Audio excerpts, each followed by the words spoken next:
The Sakuragaka festival just officially slammed shut. An announcement blares across the campus, screaming at every student to drop everything and start scrubbing the grounds clean. Hordes of them grin as they heave their trash bags into one massive central pile. Garbage keeps getting tossed over and over like nobody's ever going to care. A lone student steps in and tries to drag everyone's attention back to sorting the waste. But his classmates just snicker and wave him off, then stride right away like it's nothing. The end product is a total disaster, an ugly, chaotic mountain of trash with zero sorting. One man just stares at the wreck with a calm, unshakable resolve. He shoots back the school's official policy from memory, word for word. About an hour ago, he stormed up to the others and demanded they fall in line with the rules. He raged that the rules were totally pointless if nobody bothered to follow them. But the moment he spoke, all he got was a furious shutdown. Rage surges through him, and he hurls the plastic bottle to the ground in a single, frustrated slam. Then right in that breath, something snaps and it's over. A blinding flash detonates across the courtyard, lighting everything up in an instant. Stepping away from a perfectly carved, bottomless abyss yawning wide beneath him. The man stares down at the scene that should be impossible. His mind is in full panic mode, trying to process the wreckage he's laid down. Suddenly, everything flips and there he is, standing in a blinding white void with the others. A shadowy voice thunders from nowhere, cracking the air as it addresses the crowd like they're suddenly lost in the dark. The voice blares out that, no luck, every single one of them has been dragged into a summons. It reveals that one broken ritual seals their fate forever. There's no way back home. And this brand new world is packed with monsters so far out of their understanding that their minds can barely process it. A world where they feel completely, crushingly powerless with absolutely no hope left. And here's the mercy somewhere in that voice, it grants them the strength to keep surviving. And for our boy, a blade forged to shield his friends. Then the voice slams out one last command, wish with your whole soul for what you truly crave. Because that wild need, right there, could turn into the very power they wield. But as the boy freezes in terror, his classmates start disappearing one by one right around him. He reaches for help, yet realizes there's nothing he can do. Right before he can even blink, a fist smashes straight into his face. He blasted forward, and it looked like his body tore itself into dark, ink-like fragments that scattered everywhere. But it's the attacker who wrecks everything, his form crumbling as he dissolves into the shadows. Horror hits him like a wave, his power is gone, ripped away. Our boy drops his gaze and realizes with a sick jolt that without his sword he's completely defenseless. Swallowed by a swirling darkness, he snarls for his rightful thing back. In this brand new world, he's learned one brutal truth: if you're weak, death is all that's waiting. With a desperate roar, he howls, begging them to hand his weapon back right now. The second student, half swallowed by the dark, points out the attacker as Ikehara Hayato. Everyone knew him as the president's spoiled, arrogant son, sharp with words and impossible to please. In the pitch black, a man's face pops into view, and he finally admits they were all played. He's been pegged as nothing more than a lowly contract worker for the school. Our boy stands there alone, staring straight at the chaos exploding all around him. The attacker's voice booms into the endless void, screaming that they're done with everyone. Totally, completely powerless, like the universe just snuffed out every last shred of strength. To seal the deal, a towering pillar of darkness rips forward and slams toward our hero. A chilling message flashes on the screen, spelling out one brutal truth: nobody's coming to save them. That horrifying truth lands like a punch: if this keeps going, he's going to die. Still, rage flares, he clenches his fist and refuses to accept that fate. He can't help but wonder, why in the world is all of this happening to him? He throws his voice into the emptiness, screaming, "Why me?" like the universe owes him an answer. In the dead of night, a lone butterfly flickers into view right in front of his eyes. A weird, heavy calm settles across his face as he just stares at it. He shuts his eyes tight, and his resolve hardens like stone. His eyes snap wide open, and a cold, grim truth settles in like a weight on his chest. The very same shadows that swallowed his classmates are closing in on him now, and they're not letting go. The hunger of his soul keeps knocking in his head, calling him to a silent place far away from everyone. But right on top of that wish, something darker roars through him, a desperate, primal scream that won't be silenced.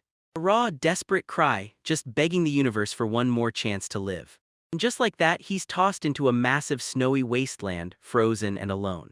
The world crumbles to pieces, and then snaps back into place as a jagged wall of frozen mountains. Our boy slams into the snow, throws his weight forward and braces against the cruel, biting wind.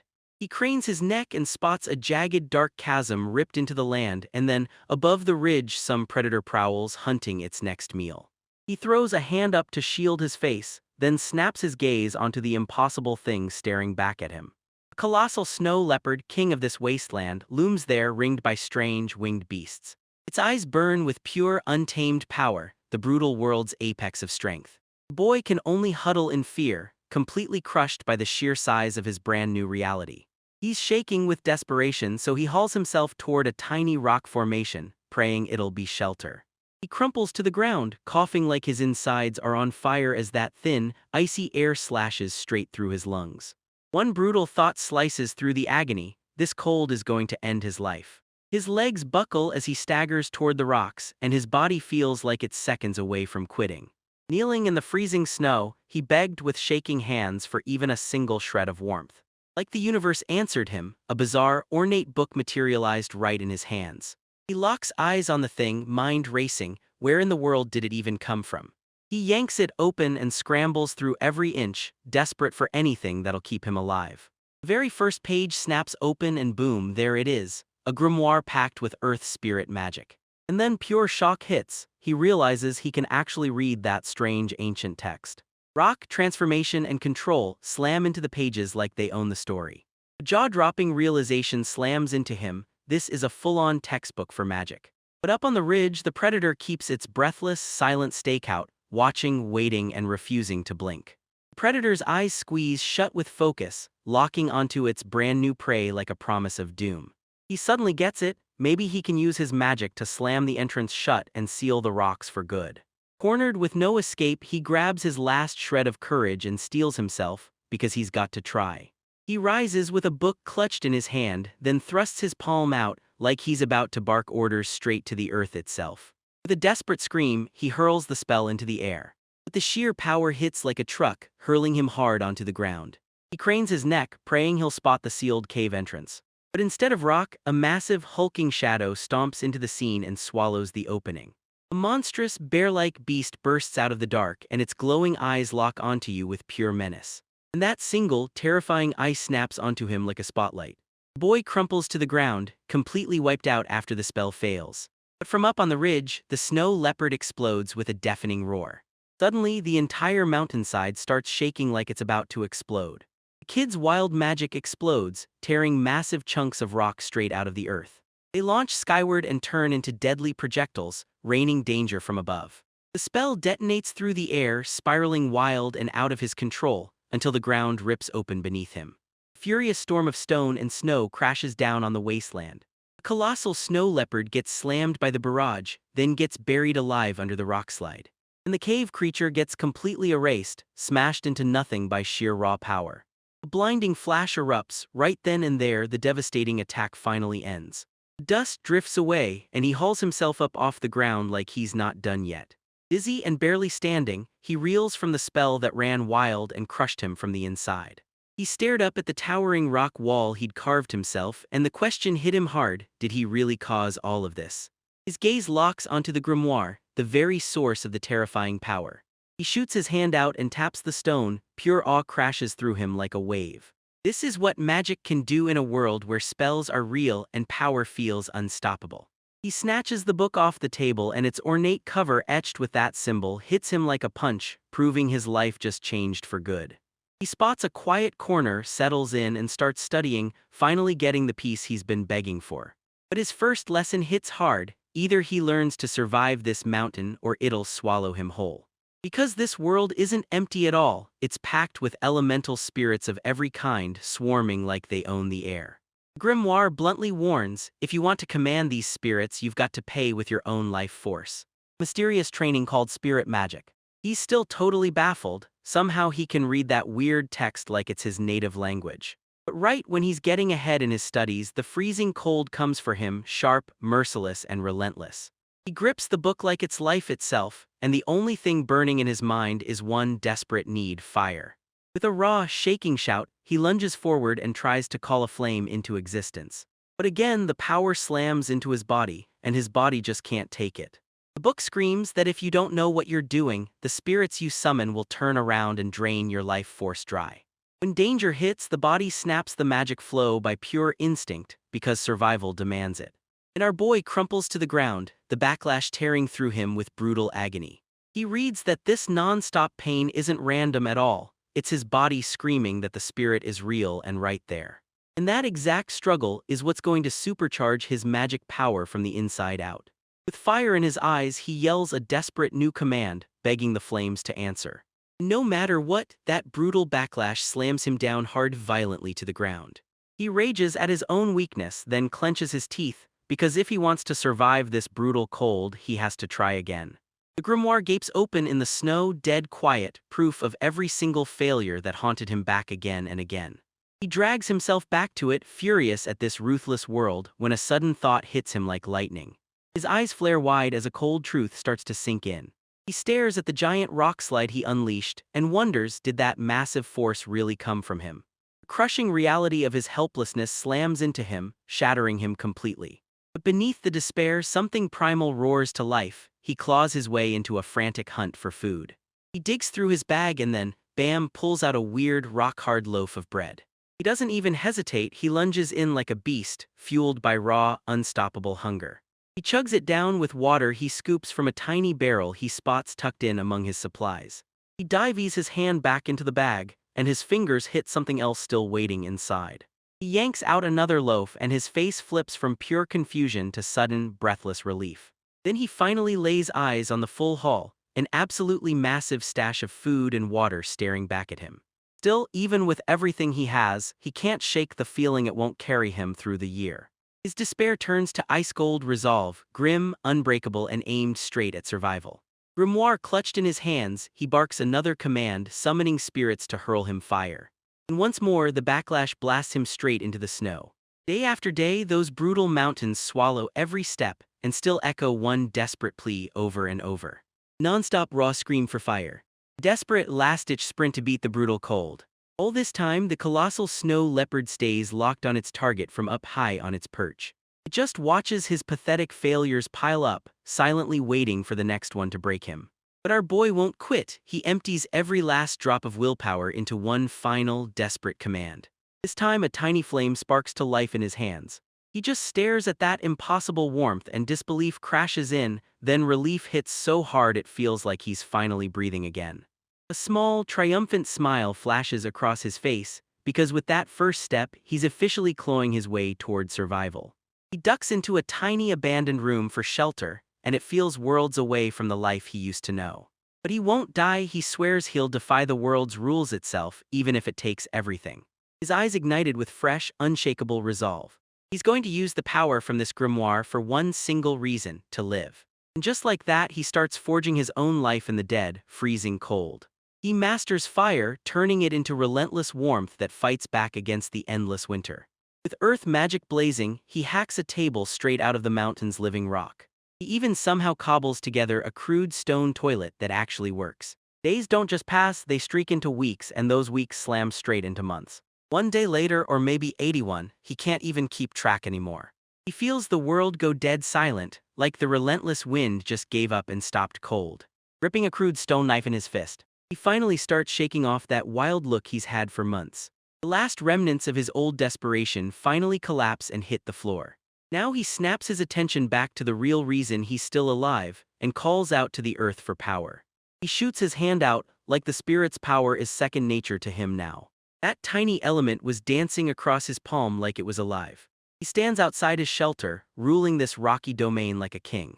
He stared out at the endless, silent mountains, so huge they swallowed his whole world. Here, nobody judges you, no society, no rules, just the raw, feral hunger to survive. And up in the sky, higher than the colossal snow leopard, it still holds that silent, unmoving watch. Now he gets it, this isn't some ordinary beast, it's a magical one, forged from this world's raw power. These aren't the same monsters at all, these spirits have bonded with life itself, changing and evolving again and again through generations. And he's fully aware, if something that massive truly wanted him dead, it would have ended him long ago. But the second he steps forward, he realizes the world feels different, something's changed. His body feels weightless, like some wild new power just sparked to life inside him. He stared up at that towering cliff face and it hit him. This was a challenge he never would have dared to imagine. With one explosive shove, he launches forward like a cannonball. He sprang off the ground with jaw-dropping, superhuman power. He slams down high on the mountainside, and months of training finally roar into results he never even dared to dream. He glares at his hand, jammed into solid rock, and can't stop spiraling over what the hell he's turned into. From that high perch, the snow leopard's stare sharpens like it's locking right onto you. A surge of raw power hits him, and he rockets forward in a blur of motion.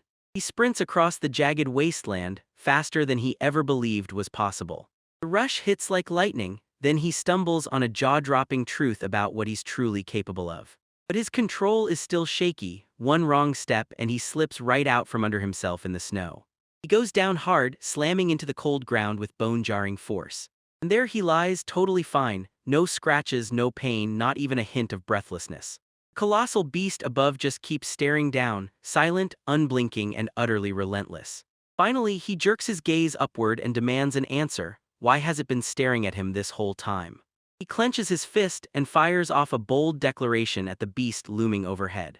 His eyes burn with fresh, defiant confidence. To figure out if this feeling is real, he steps up to a giant wall of solid rock. He yanks his arm back, poised to explode with pure power. And his fist slams into the stone with a brutal, bone-rattling impact. The whole cliff wall detonates from the impact, exploding outward like it's getting ripped apart. A brutal storm of rocks and wreckage crashes down all around him. He stares at the huge hole he just tore open, and it confirms every dark thought he had. A sudden realization hits him. Now that he's got this power, he can finally go hunt for food. That massive, destructive power screams one thing: he's changed and there's no going back. His celebration gets ripped to shreds the second a monstrous creature crawls out of the exact hole he made. A horrifying, multi-eyed beast stalks in silence, its mouth packed with jagged crystalline teeth. That triumphant grin on the boy's face instantly shatters. Pure, icy terror slams into him. A gigantic spider-like monster towers over him, and its shadow swallows the light hole. He barely slips out of the way as those giant spiked legs smash down with bone-crushing force. He's left frozen in disbelief, because the beast's size is so massive it feels downright impossible. It surges ahead in a blur, all teeth and spikes, pure fury in motion. He spun around and bolted, then the creature's gaping mouth snapped shut just inches from his heels. With a desperate lunge, he throws himself out of the line of another deadly strike. He slams into the ground, eyes wide with terror, and watches in horror as the monster coils up to strike again. Then another leg crashes down, blasting a violent burst of snow and rock into the sky like a shockwave. He finally sees the full nightmare he's unleashed. Cold dread crawls across his face. He's totally outmatched, no chance. Right when the monster lunges, a streak of white and black rockets down from the sky. A colossal snow leopard drops in front of him, and its terrifying presence freezes him in total silence. Right after that, the great beast swings around and strides off like it's done with you. But our boy explodes with rage and yells after it, furious that it's stealing what he thinks is his kill. He lunges into the chase, shouting at the beast to back off and leave his hard-earned meal behind. But the moment he realizes he can't possibly keep up, that anger snaps into sharp, crushing frustration. The snow leopard hurls the monster's severed head down at his feet. He's left standing alone out in that endless, silent wasteland, like the world just went numb. Mountain silence closes in like a crushing wave, right on his chest. He clenches his teeth and admits with a bitter sting that he was a fool. That beast wasn't stealing his prey at all, it was charging in to save his life. Up in the sky, the snow leopard unleashes another thunderous roar that shakes the silence. That massive tail whips through the air like a weapon, smashing everything in its path with raw, insane force. Crashing into the mountainside and blasting a brutal shockwave straight toward the boy. He can only stare in pure terror, trapped and helpless as the display crushes his power. But the attack wasn't meant for him at all, it was a direct invitation. The great beast lures him deeper, dragging him into the crushing darkness of its lair. He slams into the ground, totally shell-shocked by the beast's brutal raw power. The massive snow leopard drops its head until its face is just inches from his. Its fangs gleam like razor-sharp blades, bearing a nightmare-sized power it can't wait to unleash. But instead of launching an attack, the beast just nudges him with its snout, like it's got its own reasons. Its massive maw gapes open, a brutal black cavern packed with teeth and raw muscle. Our boy can only gawk, his brain spinning as the whole thing twists into something totally unhinged. and the great beast murmurs a quiet, gentle call into the darkness. With a silent click, a tiny snow leopard cub slips out of the cave, right into the spotlight. He stares in pure shock, because this terrifying monster isn't just hunting, it's someone's mother. The tiny cub swats it again and again with its tail, completely fearless like it owns the moment. He dropped into a huge heap of soft, warm fur like he'd fallen straight into comfort. He just can't wrap his head around that weird, fluffy feeling crawling all over him. The moment it hits him, he bolts, before anything can turn him into lunch. But that overwhelming warmth hits him like a wave he hasn't felt in months. He couldn't even remember the last time comfort hit him this hard. That tiny cub-s got other plans for him, one's way more playful. Sometime later, he jolts awake and discovers he's alone, staring at the tiny creature. He drinks in his surroundings, a massive cavern packed with bizarre egg-like stones everywhere.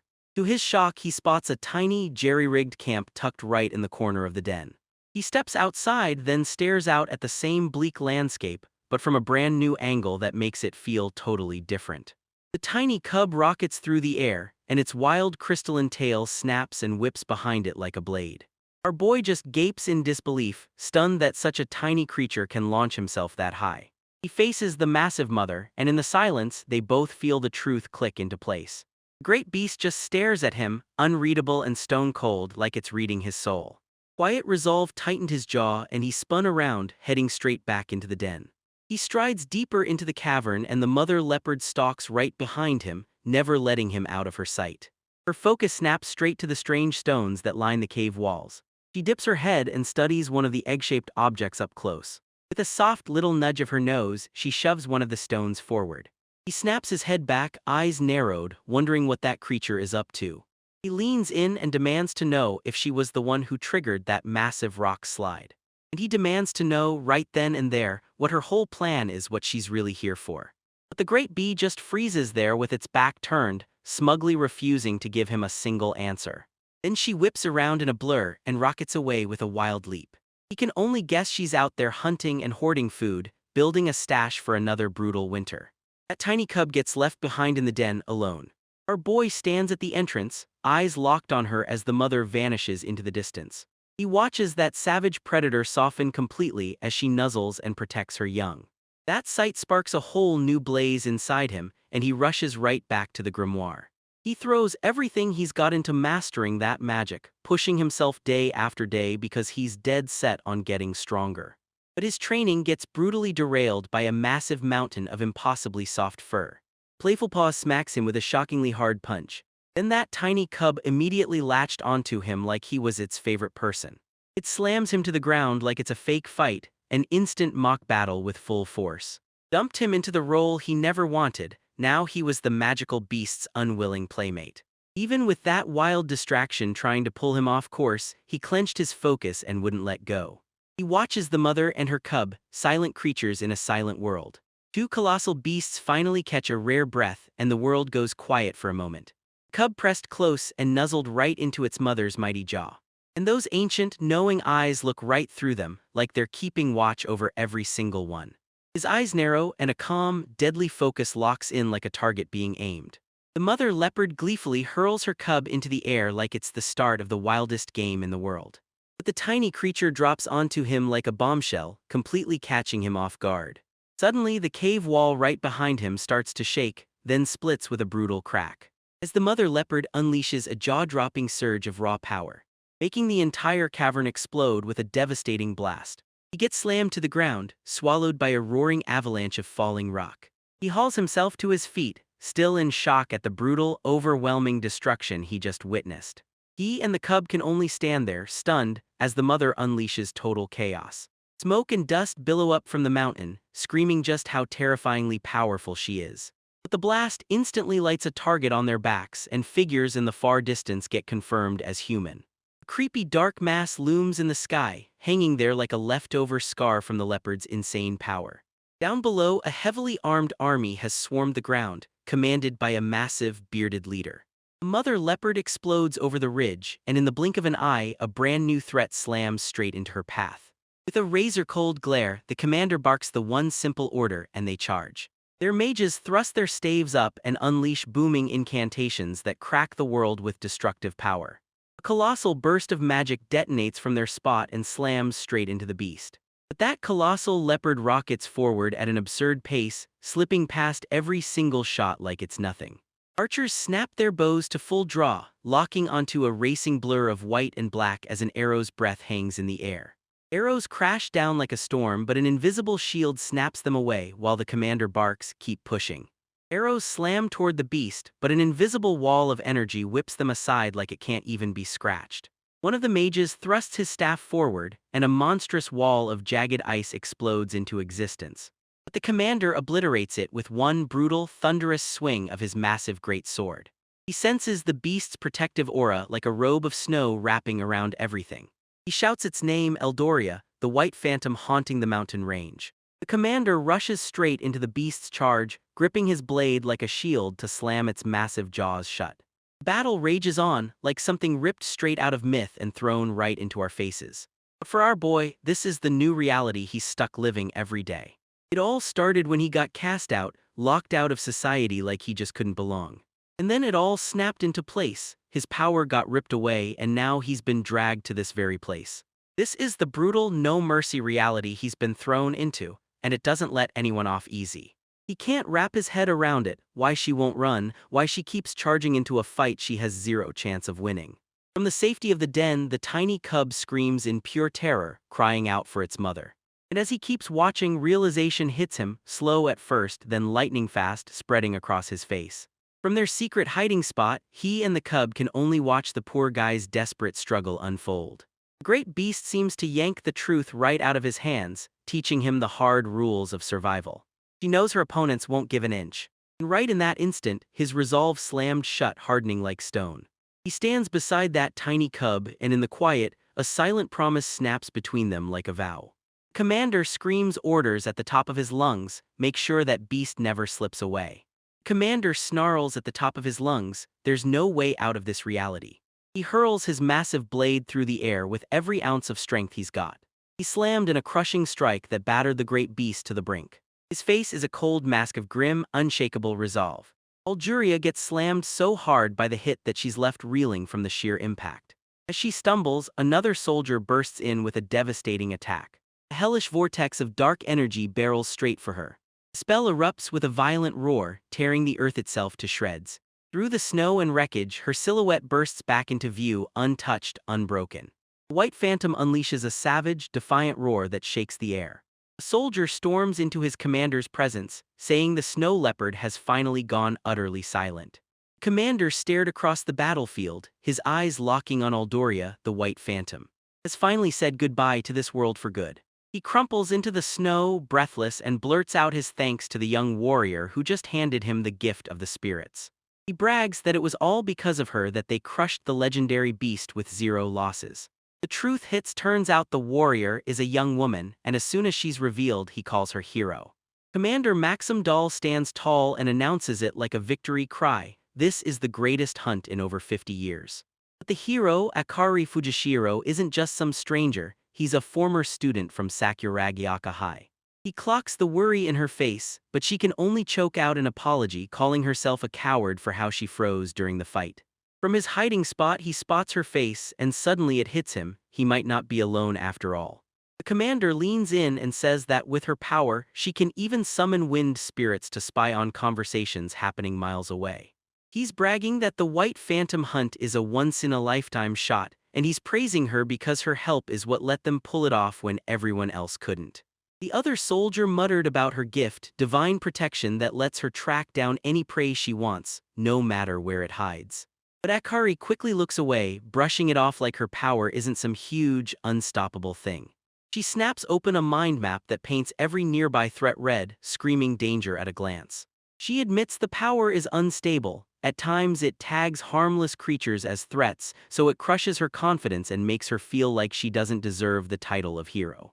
She clenches her fist, begging the world to finally cut her some slack. From the shadows, our boy caught every word, his mind sprinting as divine protection lit up his thoughts. The commander just tells her one thing, if her power runs wild, she has to train hard until it finally listens and obeys. His men nod and swear they'll help her train, no matter how long it takes, because they're strong enough to take it on. Maxim bellows at the top of his lungs, demanding to know if his men are healed up and ready to move out. As the hunt ends, he barks the order. Everyone starts descending the mountain. He promises them a huge town celebration, and Akari's annoyance shows on her face like a flashing warning light. The soldiers erupt in cheers, pumped and ready to charge the moment their commander gives the call. But Akari's relentless silence throws the loudmouth completely off, like he can't figure her out. He leans in and tells her to stop wearing that worried face, promising he'll lift her spirits no matter what. But their victory party gets yanked to a stop when a soldier rushes in, swearing the wind spirits are stirring for reasons that don't make sense. Akari finally calls it, someone's eavesdropping on them, and the truth hits hard.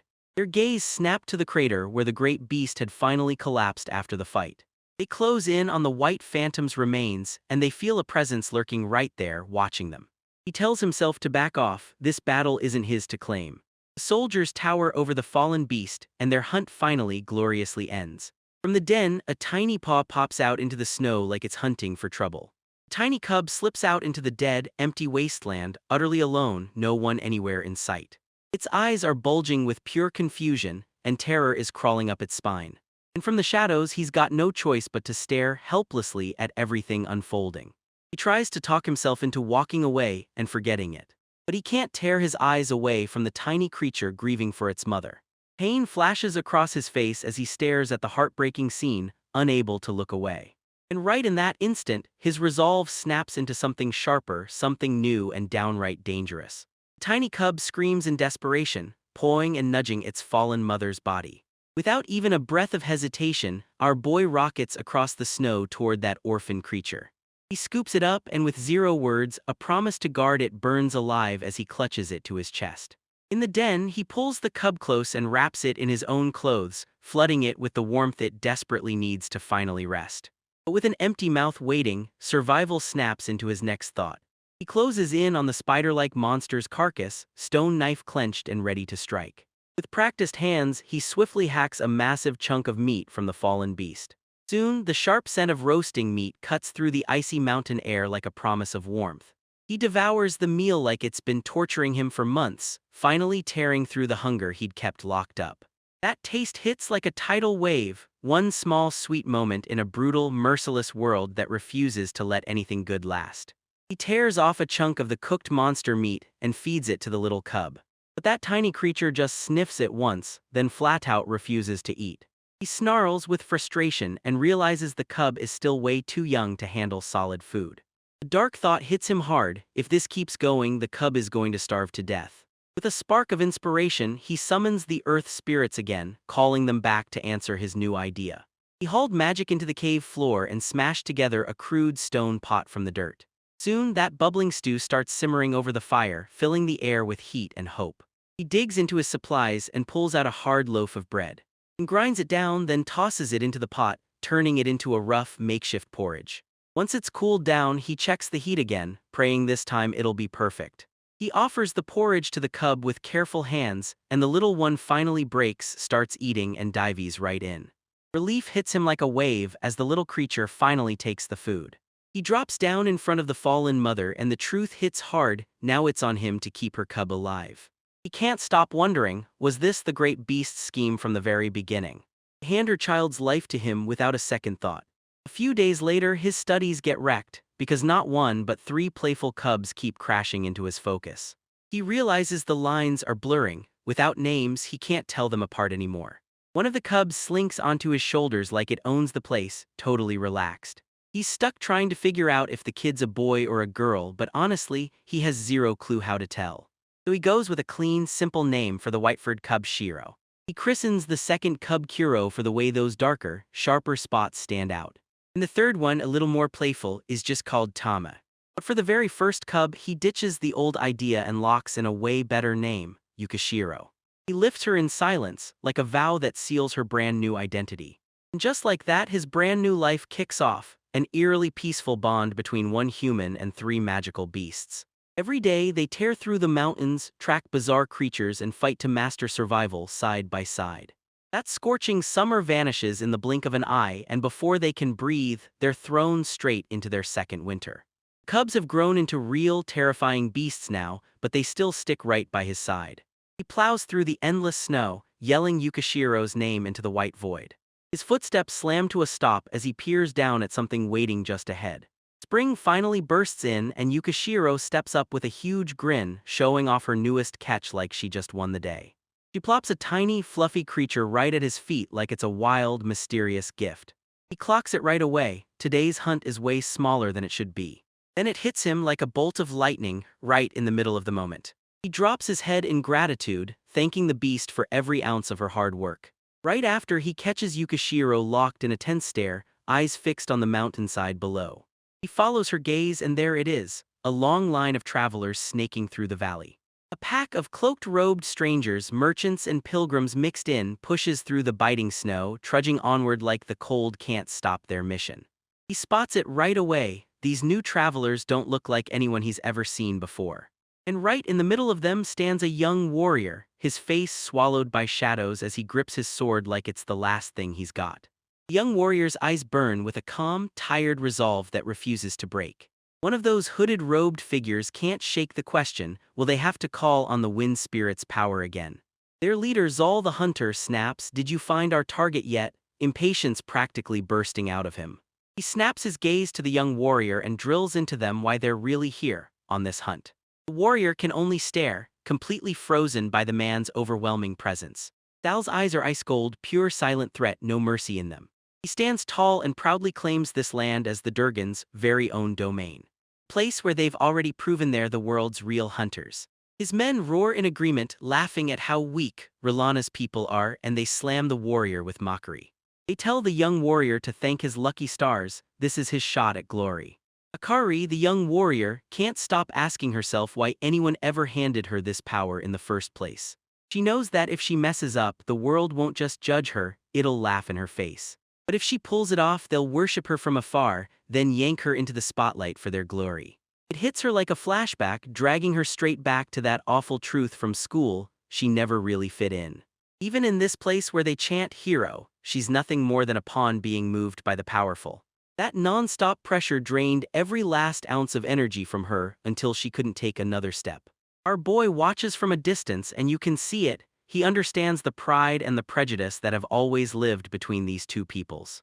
He whips around and realizes this world is just as brutal with discrimination as his, like hatred has simply found a new name. Safe inside the den, he sinks into silence and quietly thinks over everything he just learned. Sharper, colder resolve takes over his face. But just as he's lost in quiet thought, Yukishiro steps in like a spark, and somehow he's got an idea. He can't stop thinking about it. Every year, humans trek into these mountains just to hunt his kind. Now he finally gets it. Those savage winter blizzards are the one thing that usually keeps everyone out of this place. During that brief summer, the ground bursts open, and massive spider-like monsters crawl out to hunt. Those snow leopards and spiders carve out their own zones in the wild, and the spiders can't handle the higher altitudes, so they're forced to stay below. And once they crawl out of hibernation, the spiders are frozen in fear and stay petrified and helpless for 3 whole days. A plan sparks in his mind. If he can just hold out for 3 days, the hunters will get forced to bail. Yukishiro's got home field advantage, so Akari's tracking power might as well be a dead battery. He's locked in, convinced the beast is strong enough to crush them and too quick to ever get caught. For a split second, he thinks about laying a trap, but then he smirks, knowing a real hunter won't ever bite at some rookie's amateur play. He realizes one wrong move, step in, and the hunters will spot them instantly. He remembers how they tap Akari's power, something so wild it even leaves her helpless. But he just can't make himself end them so easily, like it doesn't even cross his mind. Not when he's facing seasoned hunters who know every inch of this land like they own it. Sudden bone-cold thought slices right through his hesitation. Why are we even wasting time worrying about total strangers lives right now? He's fully aware he can't team up with the humans, not when the hunters are involved. But he doesn't fit with the magical beasts either. He's refusing to pick a side in some massive, world-shaking war. Only Yukishiro, the one side of the creature that actually matters. His plan is brutally simple: release those monstrous spiders and let the hunters get devoured. And just like that, the hunting party keeps plodding deeper into the mountains, slow, careful, and relentless. But just when they're finally about to push forward, they spot their target on the ridge above, and the whole hunt changes in an instant. Zal smirks like he's in control. Look, the beast stepped right into the open, ready and willing.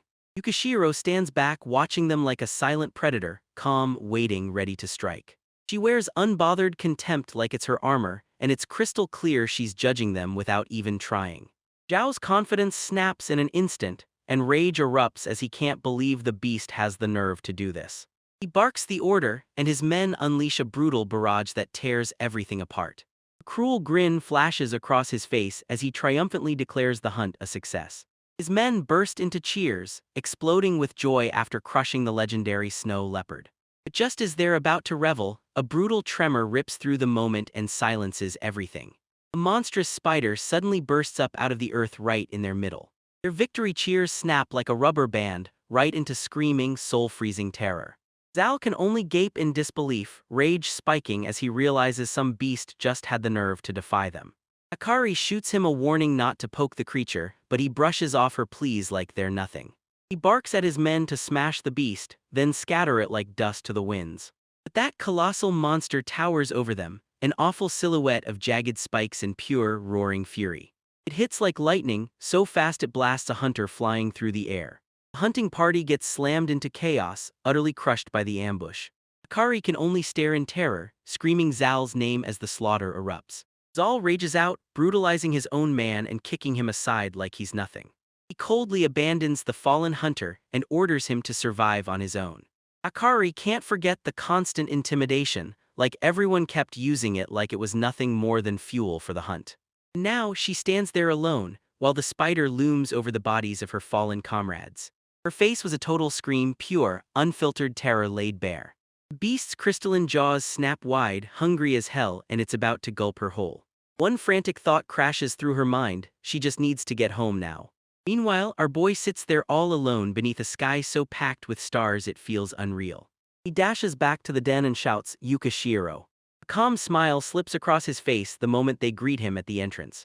But it isn't a monster she drags back, it's Akari's unconscious body, lifeless in her hands. She beams as she proudly shows off her catch to our boy, only for him to freeze, staring at that way too familiar face. With a heavy sigh, he scoops up his former classmate and rushes her to safety. A flash of irritation hits his face, and just like that, his peaceful life gets shoved off its track again. He still remembers that day at school, one simple greeting, and that's all it was between two kids who barely even knew each other. He takes one look back and realizes how far he's come. Now he's a warrior, standing in a brand new world that feels totally foreign. As Akari slips into sleep, she murmurs about her defeat, like the battle keeps raging inside her mind. A blinding light tears across the horizon, announcing that a brand new dawn is about to crash onto the world. His eyes snap wide open, and that sudden noise yanks him out of his own head. He whips around and finds Akari awake, staring like she shouldn't be breathing, and he can't help wondering if she's really even alive. He hears her stir awake and doesn't even bother turning his head. She whips her head around the den, totally lost, wondering where she is and what happened to that monster. Then her eyes go wide, and a shocking realization slams into her mind. She spots his face instantly, shouting that he's the contract worker from their old school. They sit across from each other in a dead-still silence, the fire crackling between them like a warning. To show off his power, he casually flicks a tiny flame into existence right in his hand. Akari gapes in pure disbelief, stunned out of her mind as she wonders how on earth he's even able to throw magic. He just shrugs and tells you he learned it all straight from a textbook. An answer that somehow digs deeper into her confusion, like it's only making things worse. Then he leans in and tells her Yukishiro is the one who dragged her here, and that this place is their new home. Akari demands to know why Yukishiro would save her, and he just shrugs, confessing he doesn't even know himself. He leans in and reminds her that she and the other hunters, every last one of them, are the ones who have to act. He trudged into these mountains with one ruthless mission: end Yukishiro, no matter what it takes. The accusation hits her like a thunderclap, and she's left utterly stunned. He smirks, totally curious why she's freaking out over the truth. Still, he stayed locked in, watching and listening to every single thing they did the whole time. She jolts in realization, there's no doubt he's been here since last year. He nods and admits it, he'd known she could track and he'd been waiting for the hunters to come back. Akari finally puts the pieces together. She blurts out, "Wait, was it you who sicked that giant spider on us?" He steadies himself to speak and tells her straight up, this is going to be a long one. He kicks things off by laying out his worldview, built from the cold cruelty he witnessed at school. He tells her straight up, going head-on with them would have been suicide, one deadly gamble he refused to make. Akari can only freeze on the spot, staring in total shock at his cold, calculating logic. He flashes a small, unapologetic grin and says it straight, his survival comes first, no excuses. She snaps, demanding to know why he couldn't have just bolted and run away. He tells Yu Yukishiro flat-out refused to leave her home, so he had no choice but to do something about it. Akari snaps back in pure fury, saying it's none of his business to butt in. He snaps his head away and demands she just give up her own home to the invaders. She clenches her fist and swears she'll fight tooth and nail to protect it. And he calmly fires back that him and Yukishiro were pulling the exact same move. His words cut through the room and the two former classmates froze in a silence so tense it felt like it could snap. Yukishiro somehow feels the tension building, and he turns to walk away so they can breathe. The other cubs tumble after them, staring hard at the two humans like they can't look away. Akari jerks her gaze upward and her face flips from pure shock to a sudden, terrifying understanding. She finally clicks, he already knew it all, her power, the hunter's return, and even where the spider's territory begins. She's convinced that if she just stayed away, none of this nightmare would have ever started. She stands there and her posture screams with guilt. Without a single word, she whips around and strides straight for the cave's mouth. He watches her disappear and a knowing look, half pity, half understanding, flares across his face. But she can't deny it, he's not wrong, and as a hunter, she has no right to act like she's above him. She turns and walks off, a cold truth hitting her. One day she might have to kill someone too. And the way he jumped in without even hesitating, that's what makes her realize he's truly terrifying. But right when her thoughts start to race, a sudden razor-sharp snarl tears through the air. Yukishiro bursts forward, springing past her and blasting fresh snow into the air with each thunderous kick. Akari gets left standing there, just a tiny figure swallowed by the huge, silent mountain. A young snow leopard rockets through the sky with unreal, jaw-dropping elegance. A huge bird swooped in from above, slicing through the sky high over the mountain peaks. In a blur of fur and claws, she snatches her target out of the air mid-flight. The hunt ends in a blink, swift, brutal, and merciless. And as Akari watches, a calm realization locks into place on her face. She realizes the beast was just following her own cravings, living the life she'd been secretly begging for. He creeps up behind her, his steps vanishing into the snowy hush. Akari drops her gaze and shame crashes over her like a tidal wave. His face turns stone cold and there's not a shred of comfort or forgiveness left in him. She snaps her gaze away, unable to look at the man who set her defeat in motion. Finally, she breaks the silence and calls him by the old title he had back in school. She stared at him and demanded, "So you're really going to kill me too?" He snaps his eyes back to her and his stare doesn't budge for a second. He tells her straight up, "I'm not here to kill you, go back to town." All he demands in return is one thing, she has to keep her mouth shut about what she saw. He whips around, frustration spiking, because he can't believe he's actually trying to explain himself to her. All he can do is grind on the fact that this whole mess has turned brutally tedious. And just like that, Akari kicks off her massive trek back down the mountain. She forges ahead alone on that treacherous path, her thoughts still spinning out of control. Her power lets her map the spider's territory like it's glowing in front of her, and that route will drag her right back to town. But those words won't let her go. She keeps asking herself if he really thinks everyone is the enemy. She remembers every single person she's met in this brand new world, and how her power has raked them over time, branding them as hostile threats again and again. A chilling thought hits her like a hammer, what if everyone in the world is the enemy except her? But she slams that thought out of her mind and fixates on the road ahead. After a brutal journey that nearly broke him, Akari finally spots a town looming in the distance. Relief crashes over her, she knows she's right there on the edge of safety. She speeds up, desperate to rip herself out of those desolate mountains. But the moment she draws near, she snaps to a dead stop like something just hit her. Her eyes snap wide with pure horror, fixed on the impossible thing unfolding right in front of her. Whole town's gone up in flames, red hot and roaring, blazing against the cold, snowy ground. A scene of pure devastation, where a sanctuary used to stand and now there's nothing left. Her knees buckle the moment the truth hits her, and she crumples as reality finally sinks in. Crushed to the core, she can only stare at the wreckage and wonder, what on earth is she supposed to do next? The very next day, right back on that mountain, our kid and Yukishiro slip into their calm routine again. But just when he thought his quiet life was finally safe, a sudden, unexpected sound ripped the peace apart. He tilts his head and there she is. Akari has come back, standing alone, swallowed by endless snow. With tears blinding her in pure heartbreak, she fights to squeeze out the old title she used to say for him. He can do nothing but sit there and listen as she spills every detail about what happened to the town. He and Yukishiro sprint up to the broken warrior crumpled in the snow. He decides to investigate, then throws himself into action, heading straight for the nearest settlement. Deep in the frozen woods, a tiny fortified town huddled for survival, its walls braced against the cold. After years of hiding away, he's about to crash back into the world of men for the first time. He shoves Akari away for now while she's still drowning in her grief, frozen by helplessness. Spotting his opening, he leans in and promises her, "I'll go check it out myself, right there for real." He drags a hand through his hair, and pure annoyance flashes across his face. He lets out a heavy sigh, realizing there's just no stopping it. With a grim smile, he steels himself and charges straight into this new challenge head-on. He fires up his magic and wraps himself in shadow, vanishing for the whole journey. He bursts into the town, and it's a tiny settlement packed with robed figures lurking everywhere. As he strides through the streets, the tension in the air hits him like electricity. He catches the locals badmouthing an outsider's plan to drive him out. Suddenly the town's simmering resentment snaps, boiling over all at once. A man glares straight at them, and the hostility practically spits from his eyes. He takes a long, furious gulp straight from his flask. He tracks down the same guy from before, and now he's fuming, yelling that someone just slipped out of the tavern. Turns out the guy isn't just any man, he's Commander Maxime Dahl, and he drags our boy into a private room to confront him. He doesn't even bother talking, he just drops a note onto the floor.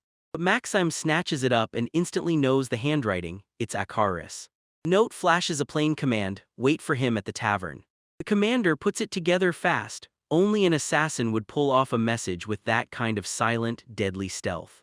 And just like that, from the shadows, our boy bursts into the light. The massive warrior raises his weapon and roars, demanding, "Tell me who you are."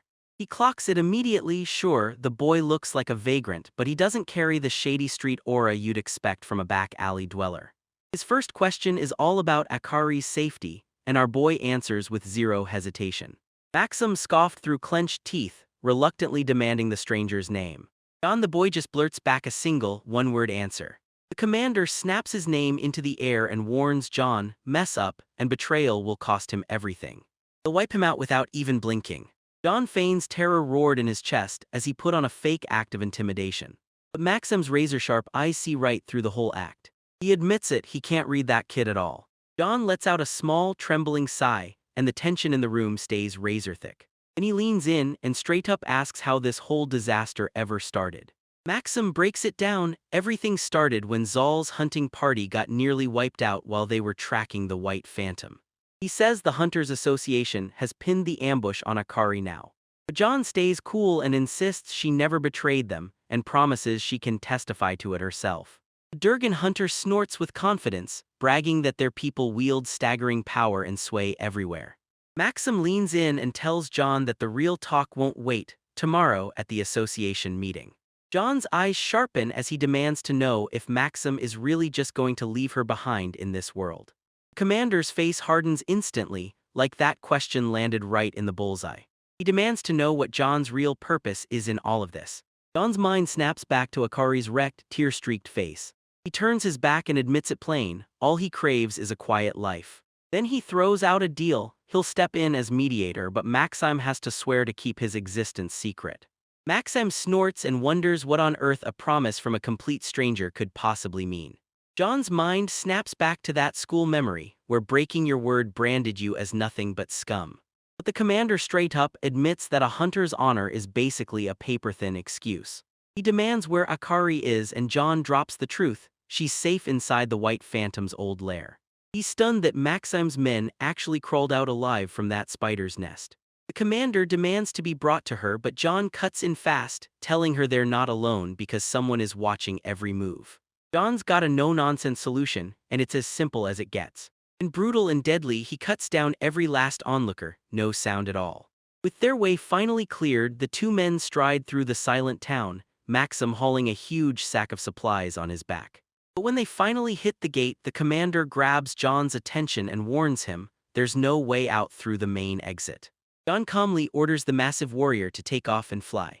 With a thunderous roar, Maxim blasts out his spirit magic, flooding his body with raw power. John stands unshaken before the towering town wall, calm as silence while danger looms. Commander springs onto the nearest rooftop like it's nothing. He smirks, staring down at John like, "Do you need a ladder just to clear that?" But John just draws on his own spirit magic, ready to pull the exact same move again. With one explosive bound, he leaps clean over the wall, and Maxim is left gaping in total shock. He watches as John touches down safely on the other side. Commander goes utterly mute, and a cold sweat instantly pours down his face. Meanwhile, deep in the den, Yukishiro just sits there, waiting like a trapdoor ready to snap the moment they come back. But then, right in the middle of everything, something new shows up, and it grabs her attention instantly. Her eyes narrowed to a razor point, locking onto the figures closing in. And just like that, John and the massive commander storm up to the den. They spot Akari still drowning in grief, tears pouring down her face. Maxim slams down with a brutal thud, flexing his upgraded strength like a flex made of pure power. He leans in with a grin and brags to John about how his massive bloodline makes him unstoppable. He explains that this is what real enhancement looks like, something a power like John could never ever grasp. But Yukishiro shuts his boasting down with a low, dangerous snarl. She drops into a fighting stance like a lock clicking shut, ready to blast away anyone who dares touch her territory. But the commander looms over her, silent and untouchable, radiating raw, crushing dominance. Maxim leans in and fires a question: is this John's territory? A direct shot at his authority. But Yukishiro barrels back with a furious, ear-splitting roar that cuts him off completely. She rockets up to a higher perch, and dominance hits the intruder like a warning shot. Her eyes blaze with a fierce, cold fury, like she's ready to protect with her life. Commander leans in, asking if that beast is really John's pet. Then John snaps back and denies it. He makes it crystal clear if anyone's getting kept, it's him, because she's the one holding on to him. Akari turns on her heel and snaps that they shouldn't shower her with praise for surviving. She stands there by herself, drowning in guilt and shame like they're swallowing her whole. Maxim finally admits he never thought a hero could shatter so fast. He yanks her arm and snaps that he showed up ready to fight, not to watch her break down like this. Maxim's tough, stern face cracks into the faintest, warmest smile. Akari can only drown her guilt in tears, apologizing for every bit of trouble she's caused. But the commander scoops her up and tells her, straight to the heart, that every bit of this disaster was never her fault.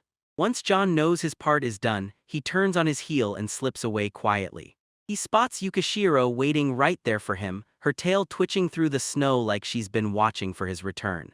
He closes in on the beast, and in this ruined world, he stands there in deadly silence, the only companion he's got. The two of them huddle side by side, staring out at the mountains that turned into their whole world.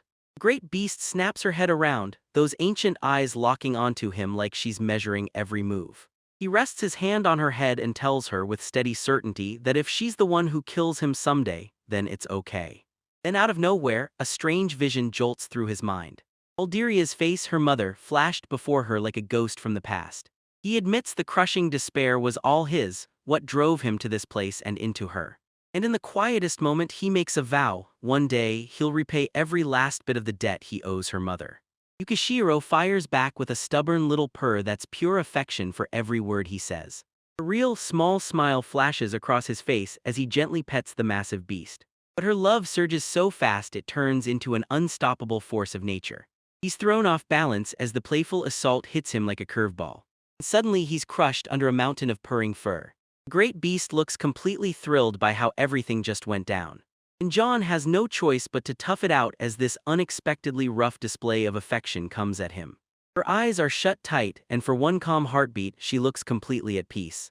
And John can't stop grinning, because somehow her presence feels like the safest kind of comfort.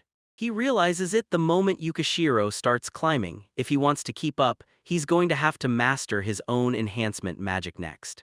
Two of them stride side by side, wordless but locked in a silent pact as the endless snow swallows everything. They come back and there are Maxim and Akari, demanding to know if their little private moment is finally over. Commander stared on, stone-faced and impossible to read. John calmly tells them, "Don't worry," and urges them to keep doing exactly what they were doing. Maxime then snaps that he's heading back to Rolana and tells John to watch over Akari for a bit. He tells her he's rushing to the Procyon Holy Office and promises he'll come fetch her the moment he can. The name hits John like a sucker punch, and his mind instantly scrambles trying to figure out what this brand new, unfamiliar term even means. Akari lays it out straight. The Holy Office is built to uncover the truth and clear the accused. She tells him to quit looking so suspicious, and even Yukishiro seems to buy that plea. She tells him the lie-detecting magic was never even a thing until that so-called hero showed up and flipped everything on its head. The word hero keeps slamming into John's thoughts like a title he's heard 1,000 times before. She drops the bombshell that the Rulana Council is ready to ditch her, so cold it could shatter everything she's built with the Durgans. That's exactly why she has to get his help. She stares at him with pure desperation, blurting out that she can't survive this without his power. A goddess-like vision bursts into view, glowing with the hero's power, the mighty scythe of truth. A snow leopard's final image shows up and with a grateful look, "Thanks you for finishing the volume." A teaser for the next volume drops, showing John choosing to climb down the mountain, and Yukishiro's annoyance is so obvious it practically screams. So right after John finally leaves the mountain behind, his first real job is brutally simple. He has to pull weeds. He flashes back to Akari's explanation of the Holy Office and that terrifying scythe of truth. The whole idea of being a hero in this world still feels totally alien to him. Akari told him this power isn't just magic, it's a gift from the spirits like divine providence from God. They call it the Great Scythe of Truth, and it punishes anyone who dares to lie. John can't help but see it as an absolute nightmare of a power. Akari pressed on, making it crystal clear that the hero would only serve a nation willing to meet her exact demands. Her trial rules are ironclad. There's only one purpose here: to drag the truth out and prove the accused is innocent. Even Maxime couldn't deny it. The conditions shoved the Holy Office's power through the roof. The Church of Ellipsis was the first to bow to her demands, even though the ultimate form of trial had never been unleashed. Maxim steps up and declares he's the one who'll stand before the Holy Office for the trial. Before anyone can blink, he announces he's staying the night, and John is left staring in total disbelief. He tells John don't rush back into town because that spider's nest is a death trap and crossing it alone is suicide. Commander's stare was ice cold and unshakable, silently ordering John to lead him away. John can only drag out a tired smile, accepting this new, unwanted responsibility like it's been shoved into his hands. And just like that, the tight little crew pushes forward along the deadly mountain pass, one dangerous step at a time. Maxime's eyes widen in shock, because they've stumbled straight into the lair of a flying snow leopard. John and Yukishiro charge ahead, plunging back into the familiar darkness of their home. Inside, Maxim casually flicks a flame into existence, lighting the fire for the night like it's nothing. He then asks if John has enough firewood, and if they start running low, he flat out urges John to burn it with his own fire magic. John can't shake the thought, does Maxine plan to keep torching the world with fire magic, and he can't stop remembering what his textbook warned him. Commander and Akari both snapped their heads toward him, hanging on his every word. Maxim scoffs straight to the point, calling it the most brutally inefficient way to burn through his power. But John says that once you hit those first 6 months, keeping the magic flowing smoothly stops feeling hard, it just becomes instinct. He tells them that every meal, he just forges a pot with earth magic and keeps the fire roaring the whole time. And since everyone's here, he decides to put on a show and prove it. He tosses down a brand new haul, fresh meat and wild vegetables he just dragged in from his hunt. With his earth magic, he slams a pot into place and dumps in the ingredients like he's brewing something deadly. Akari can only stare in stunned silence at his effortless display of skill. Then he commands water to rise into the pot, sealing this simple task that somehow feels impossible. Akari leans in and asks if he's really using fire magic just to crank up the temperature. Then he shrugs like it's nothing and says he'll whip up earth magic to forge skewers for the meat. With a seasoned, confident hand, he sprinkles just the right spice into the meal, like he owns every second of his own kitchen. Maxime stared in disbelief and shot Akari a question, "Tell me this is a prank, right?" He muses that no amount of real training could ever teach someone to wield magic like this, so mundane on the surface, yet so unbelievably skilled. John just shrugs it off and says he picked it all up from a basic textbook. That same fancy, ornate grimoire has been his only teacher in this whole cruel world. Akari spots the book right away and blurts out, "This isn't just a normal text. At the academy they treat it like an encyclopedia. Its pages are packed with ancient runes and mind-bending diagrams that feel like they're hiding a secret." She can't help but wonder how many times he must have read it, until the pages were worn down to nothing. John then hands Yukishiro a bite of the cooked meat and tells her straight up she likes it rare.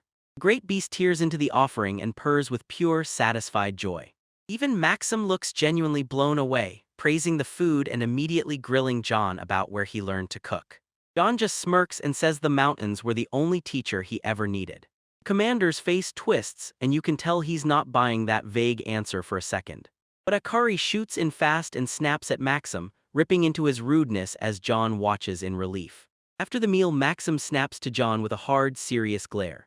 He offers John a spot in the Hunters Association, then slams the door on that desolate life and dares him to start again.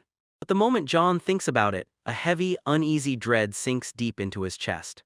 Maxim insists it's for his own good, and that it'll help Akari too. John weighs the offer, knowing that if Akari says yes, everyone will instantly label her as nothing but a freeloader. Akari shoots back immediately, telling everyone, "I'm totally fine on my own." But John can only let out a heavy sigh, worn down already by these fresh new messes. Akari throws on a forced grin, but you can feel her panic leaking through it. The very next morning, John and Yukishiro stare out over their silent, frozen kingdom, as if the whole world's holding its breath. They step out and greet Akari right at the den's entrance, and somehow a brand new routine is already locking into place. Maxim is still out cold, his loud snoring bouncing off the cavern walls like a battle cry. Akari rushes to John, apologizing through guilt because she's dragged him into danger again. But he shrugs it off, saying he's got his own reasons for taking that descent down the mountain. He can't help but quietly pray they'll finally let him breathe and leave him the hell alone. Akari whips her gaze toward him, and one wild thought snaps straight into place. He whips his head back, totally baffled as she starts talking. She steps forward and proudly introduces herself, Akari Fujishiro. He gives his name, Hasubai Kurando, but shrugs and says calling him by his old title is totally fine. She jolts in shock his name is John at all. Then she leans in and grills him about what happened the night before. Right as Maxim's giant bulk towers over them both, Hasubai flashes a sheepish grin and blurts out that he totally forgot to introduce the commander. Maxim glares hard, furious that the boy pulled a fake name to throw him off. But Hasubai just flicks his gaze aside and throws out another foggy, useless answer. Maxim wipes the lie aside and demands, "So, are you finally ready to leave?" As the sun crests behind them, Hasubai snaps into agreement, "Yeah, it's time to move." But Yukishiro darts a terrified plea with wide, pleading eyes, like she can't bear the thought of being left behind. Hasubai snaps at her to stay back, take up the role of Akari's guardian and keep her protected. The great beast whips around with a stubborn, sulking glare, refusing to budge. But in the end, she folds into the group, and her annoyance is right there on full display.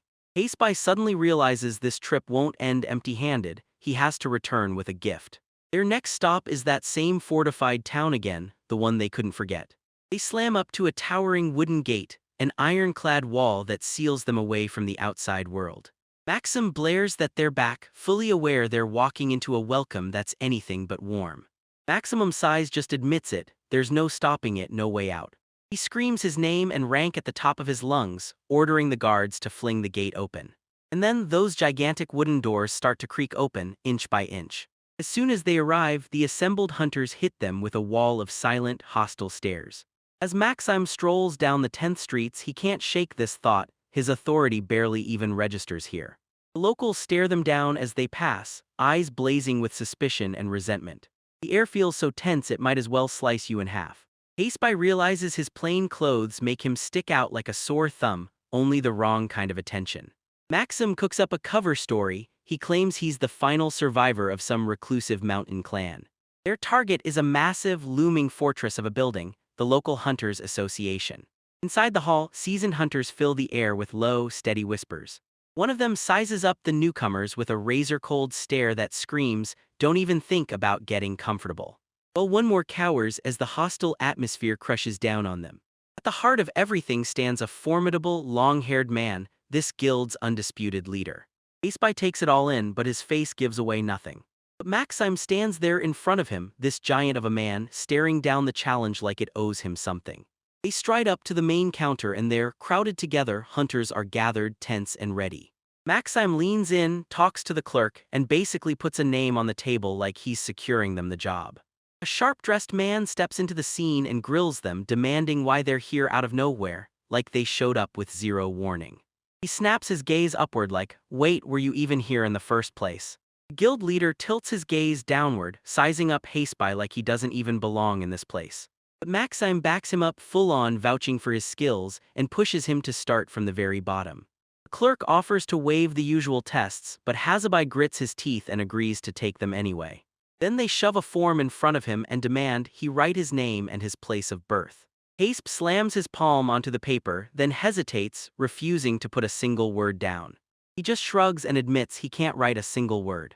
Clerk wears straight-up, unimpressed annoyance like a badge, zero interest, all irritation. He nods and agrees to hear everything out loud, and Aceby drops his name, Corando from the Aldoria mountain range.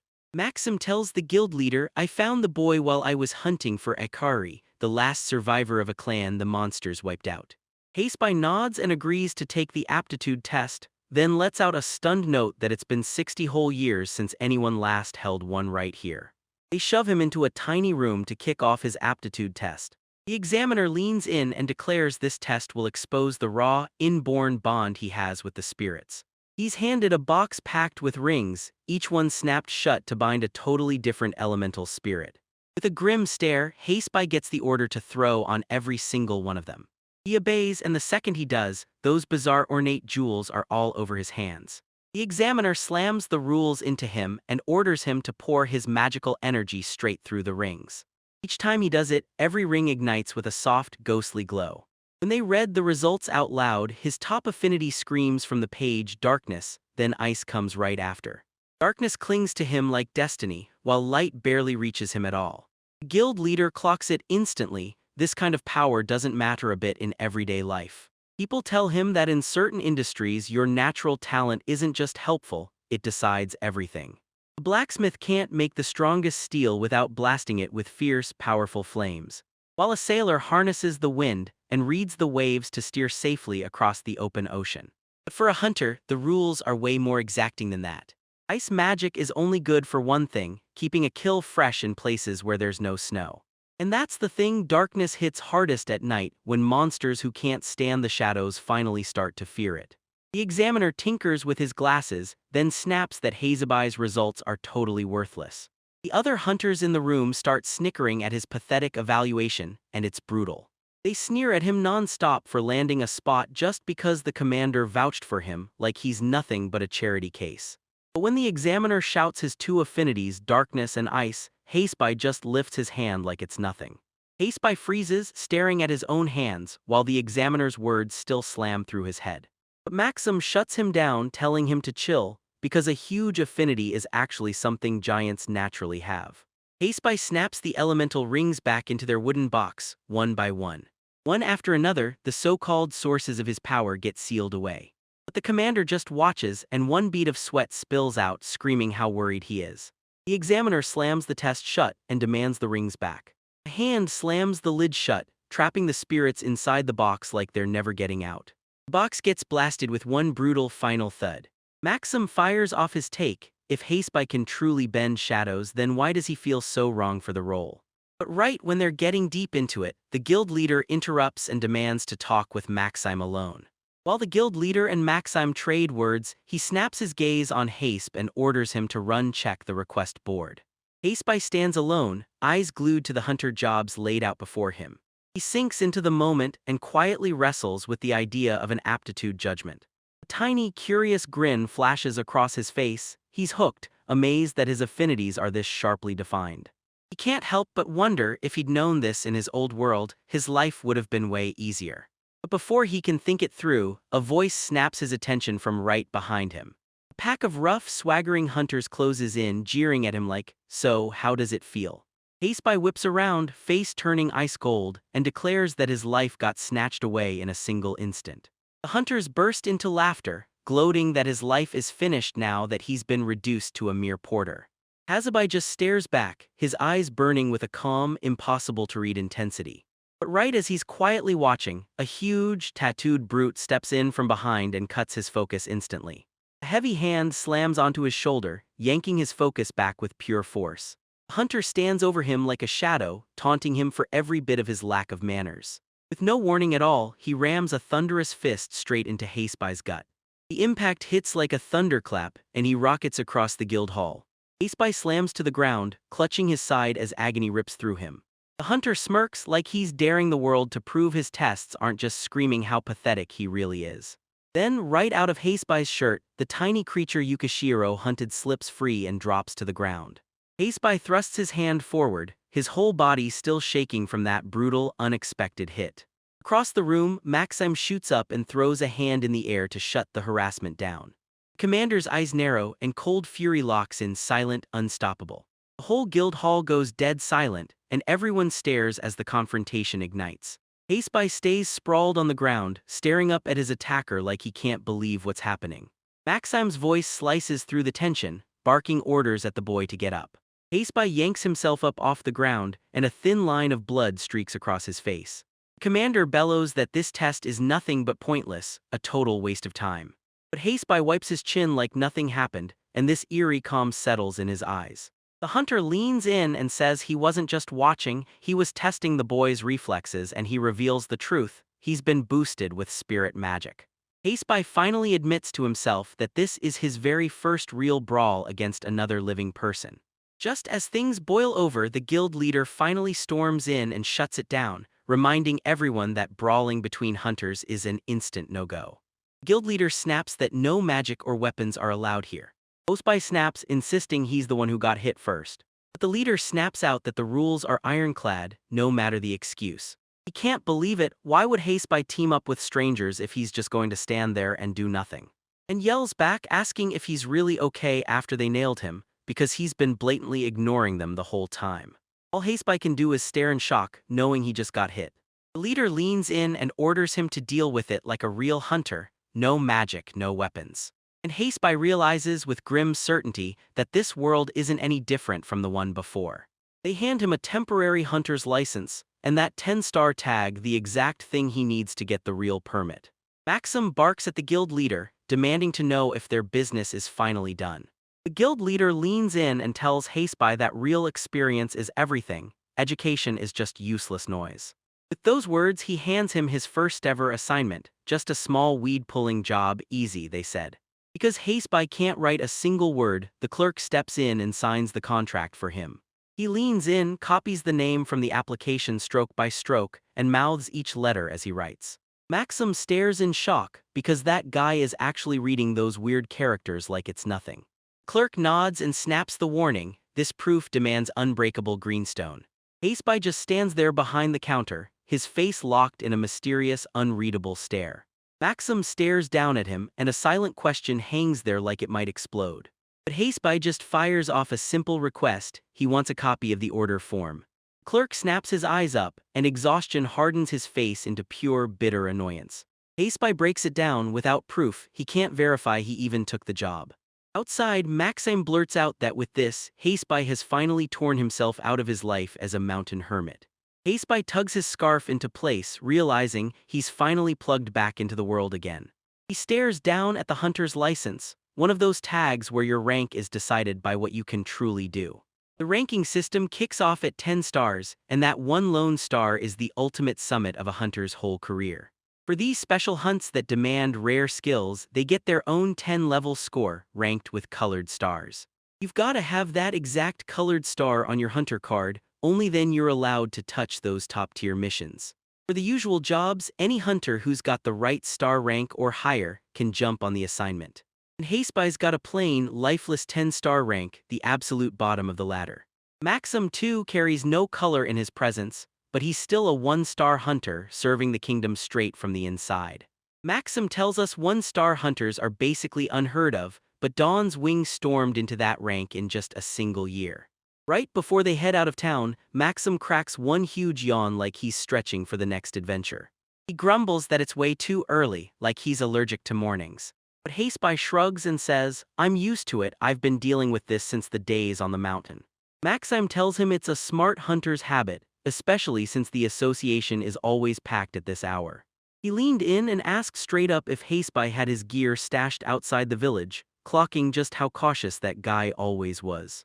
Maxime gestures them south and tells them the hunting grounds are right around the corner. And just like that, the two of them tore into the endless, snowy wilderness.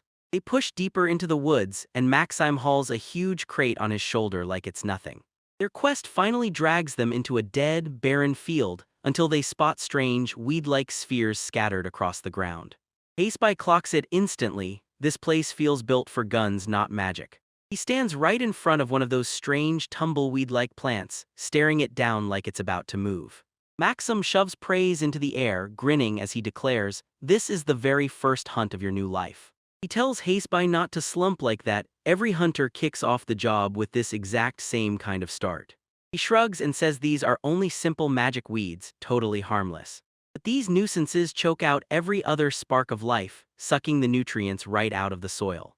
The grind of a first assignment, boring as hell, but it's the doorway every rookie hunter has to walk through. Haseby lowers his gaze and stares at that weird, fibrous plant like it's about to bite. He yanks out a crude blade carved from a beast's horn. Maxime leans in and watches as the boy sticks to some seriously old-school way of doing the task, and he can't help but comment on it. Maxim lays out the horn's wild, one-of-a-kind powers, and Haseby stands there grinning like his blade is his proudest creation. He raises it to the light, soaking in the perfection like only his masterpiece deserves. He leans in and slices the weed open with care, and there, right inside, he spots something tiny hiding in plain sight. The green stone, his hard-earned proof of everything, sits in his hands, and he can't stop wondering what it's worth in the real world.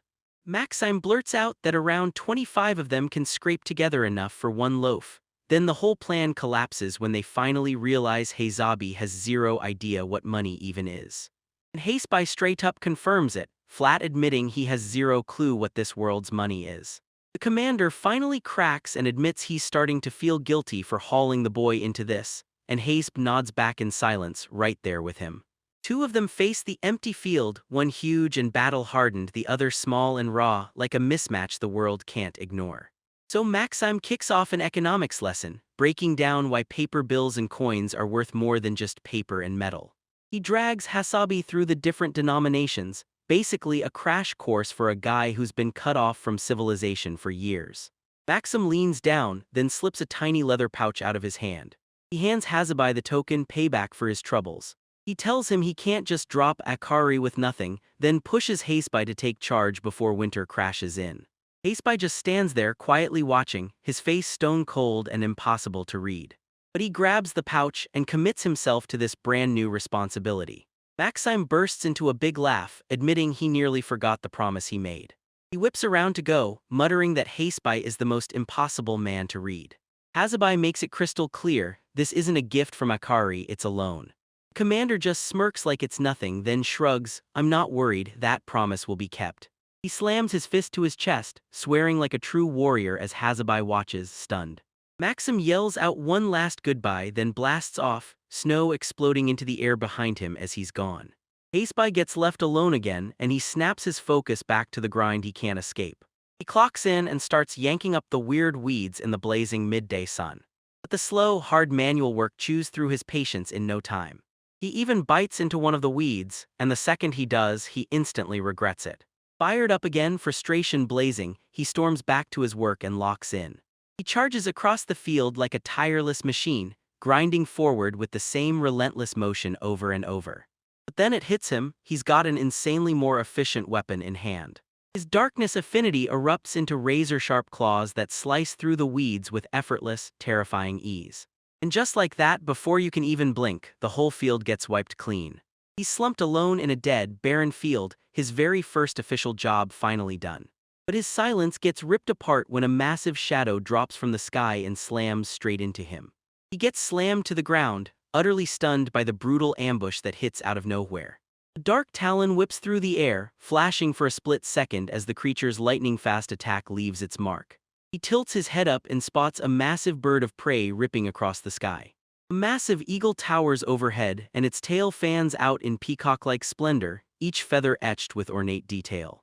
He stares as it fades away and the fear hits hard, because in this world, safety never really lasts. He spots that brilliant blue plumage and instantly names it the Great Blue Eagle. He knows magical beasts can feel magic in the air, so he's got to tune his enhancements to fly under their radar. And for this hunt, he's got the perfect weapon in hand, a boomerang carved from the horn of a three-horned deer. He can't forget the brutal, unrelenting training he got during Yuki Shiro's pause. The Great Blue Eagle batters the icy mountain air with thunderous wing beats. It charges straight at him, but this time Haseby snaps into action, ready to throw down. He rockets upward, boomerang in hand, and slams his attack into the beast's raging charge. The weapon slammed into its mark with a brutal thud, and a burst of feathers exploded into the wind. He hits the ground perfectly, and his eyes instantly lock onto the boomerang as it snaps back into its return path. He rips off another devastating spin and blasts the horn blade again. The eagle gets totally blindsided when the weapon comes crashing back into play. It tore through the sky, blazing a trail of blue feathers behind it. The boomerang screams through the air, tearing out a lethal spinning arc of bone and magic. The weapon hits dead center, ripping straight through the beast's defenses. As the eagle slams out of the sky, Haseby can't help grinning. He's sure he's just found Yukishiro the perfect gift. He hauls himself back to the fortified town, finally done with the hunt. But the moment he shows up again, the locals freeze, staring at him in shock and fear. A wave of pure disbelief and total confusion crashes over the crowd gathered before it. He yanks that enormous carcass down the streets, and the whole town stops dead just to stare. He realizes the flashy show isn't impressing anyone, it's making him stand out even harder. Without backing down, he charges straight for the Hunters Association, dragging his prize along behind him. That same nervous clerk from before is posted outside the guild, scanning the streets like he's expecting disaster any second. His eyes flare wide the second he finally spots where the chaos is coming from. He asks Haseby why he looks so nostalgic, and the confusion is written all over his face. The clerk leans in and swears he's heard wild rumors. A strange man has been dragging a huge blue eagle through the streets. He finally clocks it. Hasabi's been behind everything the whole time, while our boy just grits out, barely alive inside, that he should have died. The clerk lets out a breath of pure relief, finally saying, "I found you at last." But their chat gets cut off the instant heavy footsteps come charging closer. Somebody was on a mission, dead set on finding the man who brought in the eagle. The guild leader strides up, smirk glued to his face, and declares, "No sweat, his request has been handled fast." Haseby can only stare in silence, and even with his expression buried under the feathers, his annoyance practically screams. The guild leader's grin spreads wider and wider, like he's already loving every second of how this turned out. Haseby stands right in front of them, still as a statue, while the guild's hunters circle a silent, feathered shadow.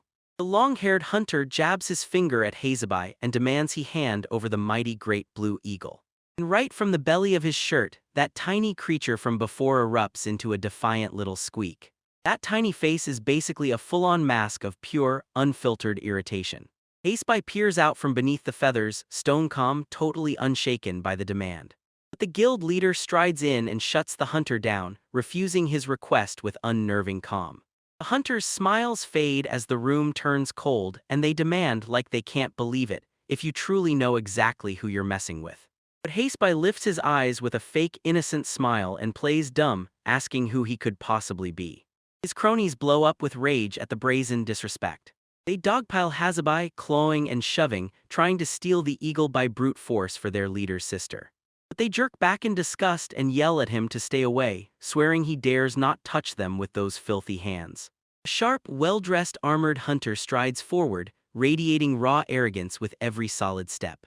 The clerk shoots a nervous whisper at Haseby, trying to warn him before it's too late. He lays it out like a warning: this 4-star hunter is the son of a powerful Durgan councilman. The hunter calls himself Zal, then tells the eagle's owner he'll pay any price, no matter what it costs. Haseby's thoughts snap to a crying girl, yet his face stays icy, nothing in him budges. Zal sneers and hurls a fat wad of cash right at Haseby's feet.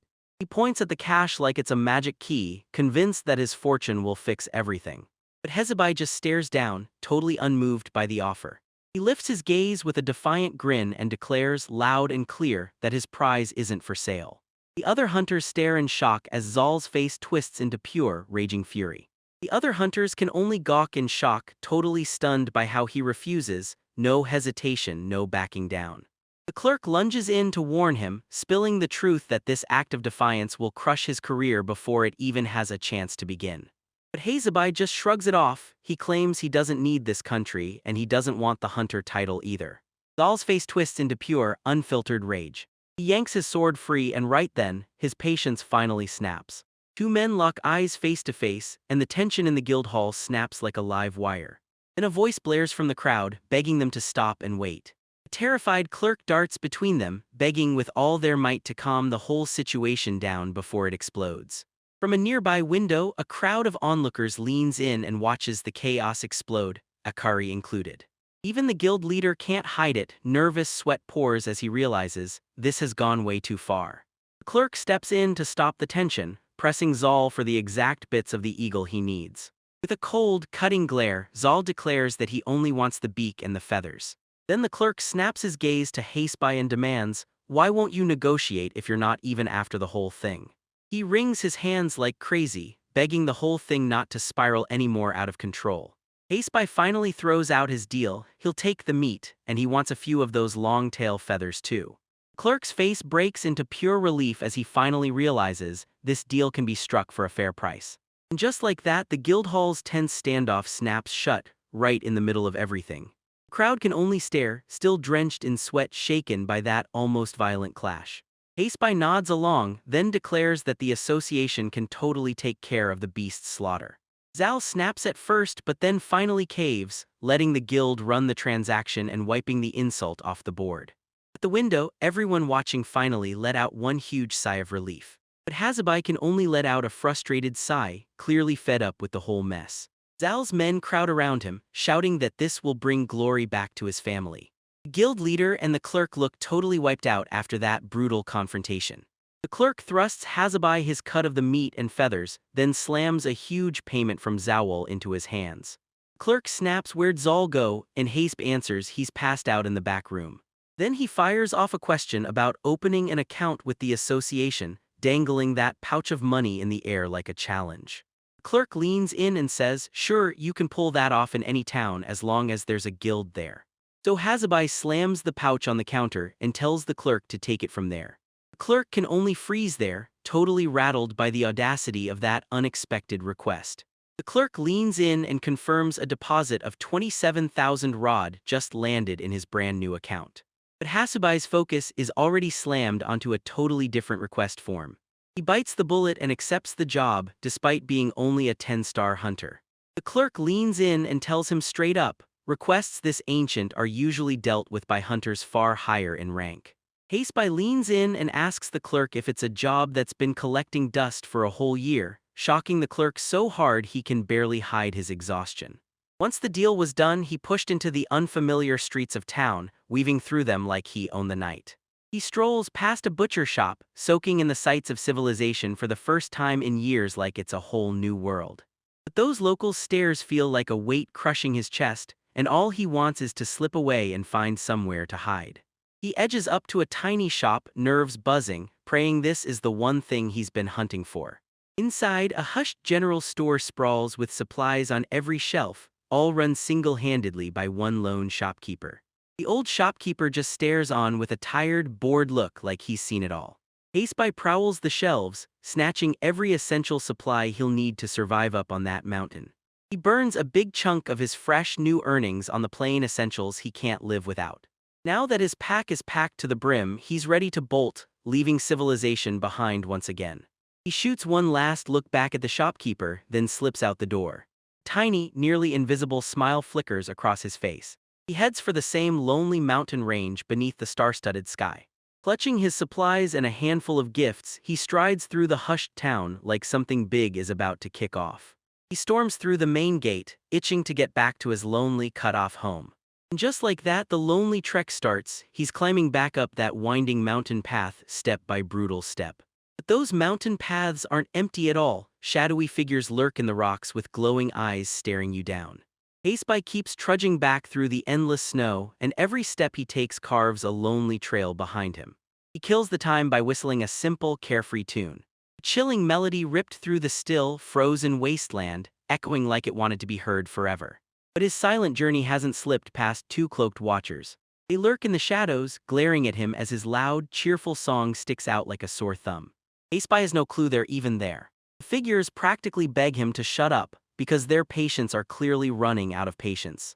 He spots a tiny cave for the night, crawls inside, and lets himself crash for a quick rest. From the shadows, a lone figure raises a bow and locks in on the unsuspecting traveler like a target. An arrow rockets through the darkness, locked dead on his head.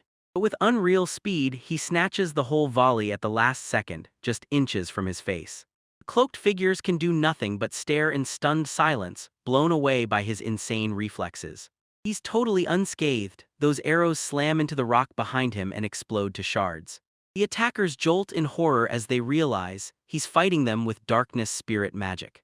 But before anyone can even react, he disappears into thin air, forcing them to scramble for that lone 10-star hunter.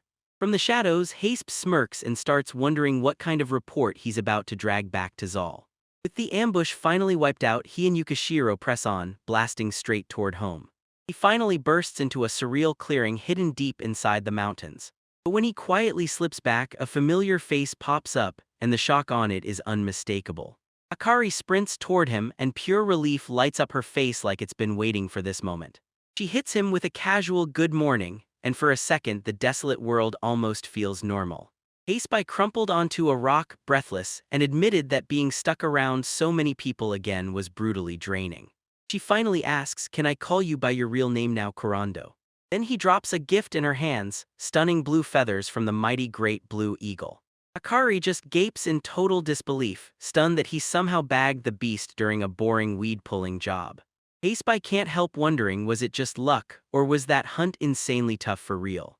She tells you, yeah, the eagle might not be the strongest beast out there, but it still counts as a 7-star hunt. But she cuts herself off, a fresh idea sparking in her head. She tells you the real nightmare isn't finding it, it's stalking it without ever harming a single one of those pristine blue feathers. She warns that if they use magic, it'll scorch the feathers instantly, turning them from priceless to totally ruined. And that one brutal fall would instantly snuff out their vibrant color like it never existed. There's only one path to victory, a perfectly timed strike, yet Hazabai calls it nothing but tedious luck. Akari lifts those feathers with a bright grin and swears they're the real, no-joke lucky charm. She spills how noble women can't get enough of them, and that explanation only cranks Hasebai's irritation even higher. He can still feel that boring little job, the one that kicked off this whole disaster. Then he plows forward with a gift, hoping to break the ice with a seriously grumpy Yukishiro. He carefully sets those brilliant blue feathers onto the great beast's head. Akari stares in awe at how stunning she looks, and Hazabai clearly feels the exact same way. But Yukishiro isn't buying it. He snaps the gift away the second Akari laughs and calls it a joke. The great beast's eyes snap shut tight, and a furious glare erupts like a storm. But just like that, her fury crumbles and turns into a warm, affectionate purr. Ace-Spy leans in and lets the nuzzle happen, because he's finally decided it's time to eat. But then a wild thought hits him hard and freezes him right where he stands. He corners Akari and demands to know how she's been scoring food while he was away. She confesses she's been leaning on Yukishiro's kindness for survival, and he's been out there hunting for her the whole time. Now the beast locks onto Hazabai, eyes blazing, like it's demanding her cut of the supplies he just dragged back. He can't stop wondering whether Akari's been slipping her new tricks in around the den. But she shrugs it off and tells you Yukishiro wasn't the loud type. He was a silent guardian, dropping her meals off and keeping a steady watch over her. Akari shuts it down fast, insisting their connection stayed purely professional, no cozy cuddles, no romantic vibes at all.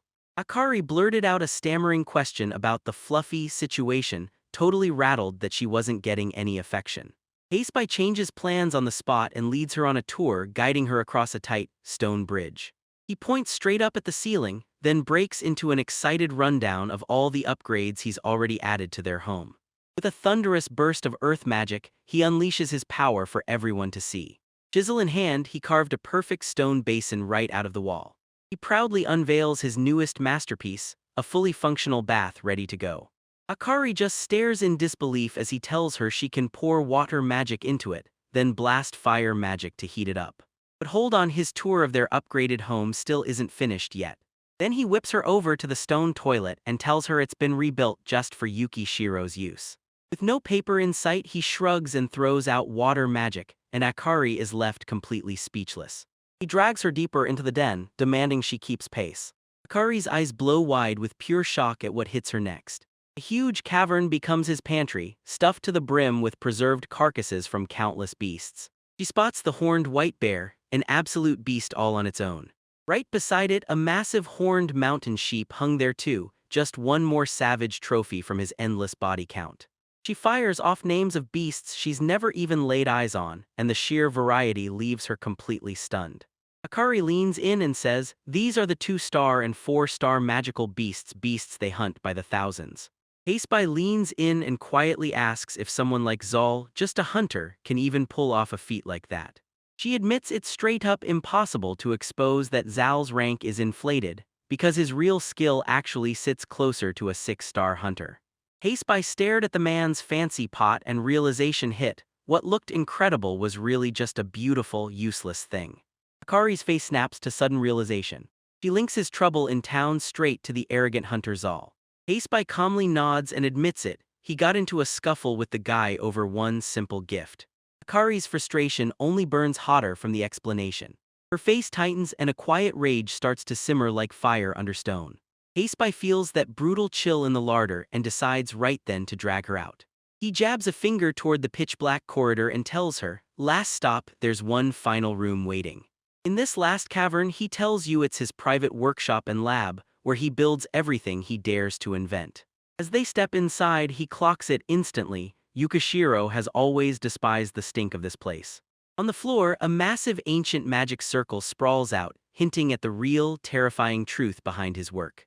The room reeks of bizarre concoctions, smoking herbs, and clinking alchemical tools, like someone's about to unleash something dangerous. A grim, ornate skull, still blazing, sits buried in the mess, like a trophy snatched from some beast that's been dead for ages. Akari squints with suspicion because this isn't self-defense gear at all, it's a whole pile of strange equipment, way too weird for something so simple. Haseby then jabs a finger toward a dark tunnel, hinting that it's the perfect place for her to test and sharpen her own skills. She blurts out in shock, asking if the former contract worker really uses a bow. He admits he can't forge arrows, so he leans on magic and throws a boomerang instead. To prove it, he draws back and lets loose a brutal, bone-jarring throw. With one sharp snap of his fingers, he whips out a tiny, totally unremarkable projectile and lets it fly. The tunnel's end suddenly detonates in a blinding blast, vaporizing the practice targets in an instant. Rock and rubble explode from the shattered wall, raining down like a living storm. Akari freezes in awe because the boomerang isn't just any blade, it's carved from the horn of a 3-horned deer.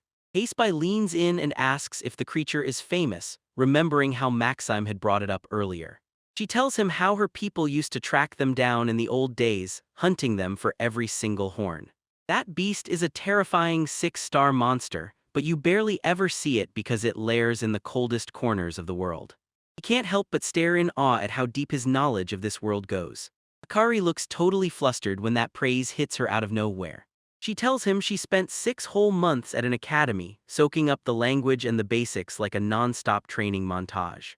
After that, she locked in for a full year of non-stop training, grinding her way to become a hunter. Haseby blurts out a straight-up question, asking if she can write, like it's the one thing that could flip everything. Akari nods and says, "Yep, I can," then reveals the real trick: every summoned person gets automatic translation powers. She spells it out: those natives don't have that power unless they've cracked some secret, self-taught magic on their own. Yukishiro lets out a huge yawn, like the whole conversation is boring him to death. Haseby snaps his gaze to Akari, and a fresh plan ignites in his mind. He leans in and asks if she'll help him with his meals. He jabs a finger at his stash of food, meat he hunted himself and supplies he hauled straight from town. He fires up the cooking, seasoning the meat right on a stone slab like he's about to unleash something dangerous. Then he flings the seasoned pieces into a bubbling pot, and the stew roars to life. The 3 of them barrel into the kitchen like a disaster, yet somehow, against all odds, they pull off magic. The payoff hits like a godsend: this huge, steaming feast, exactly what you crave after months of barely surviving on scraps. He takes a bite and grins, saying, "This is it, this is what it feels like to eat like a human again."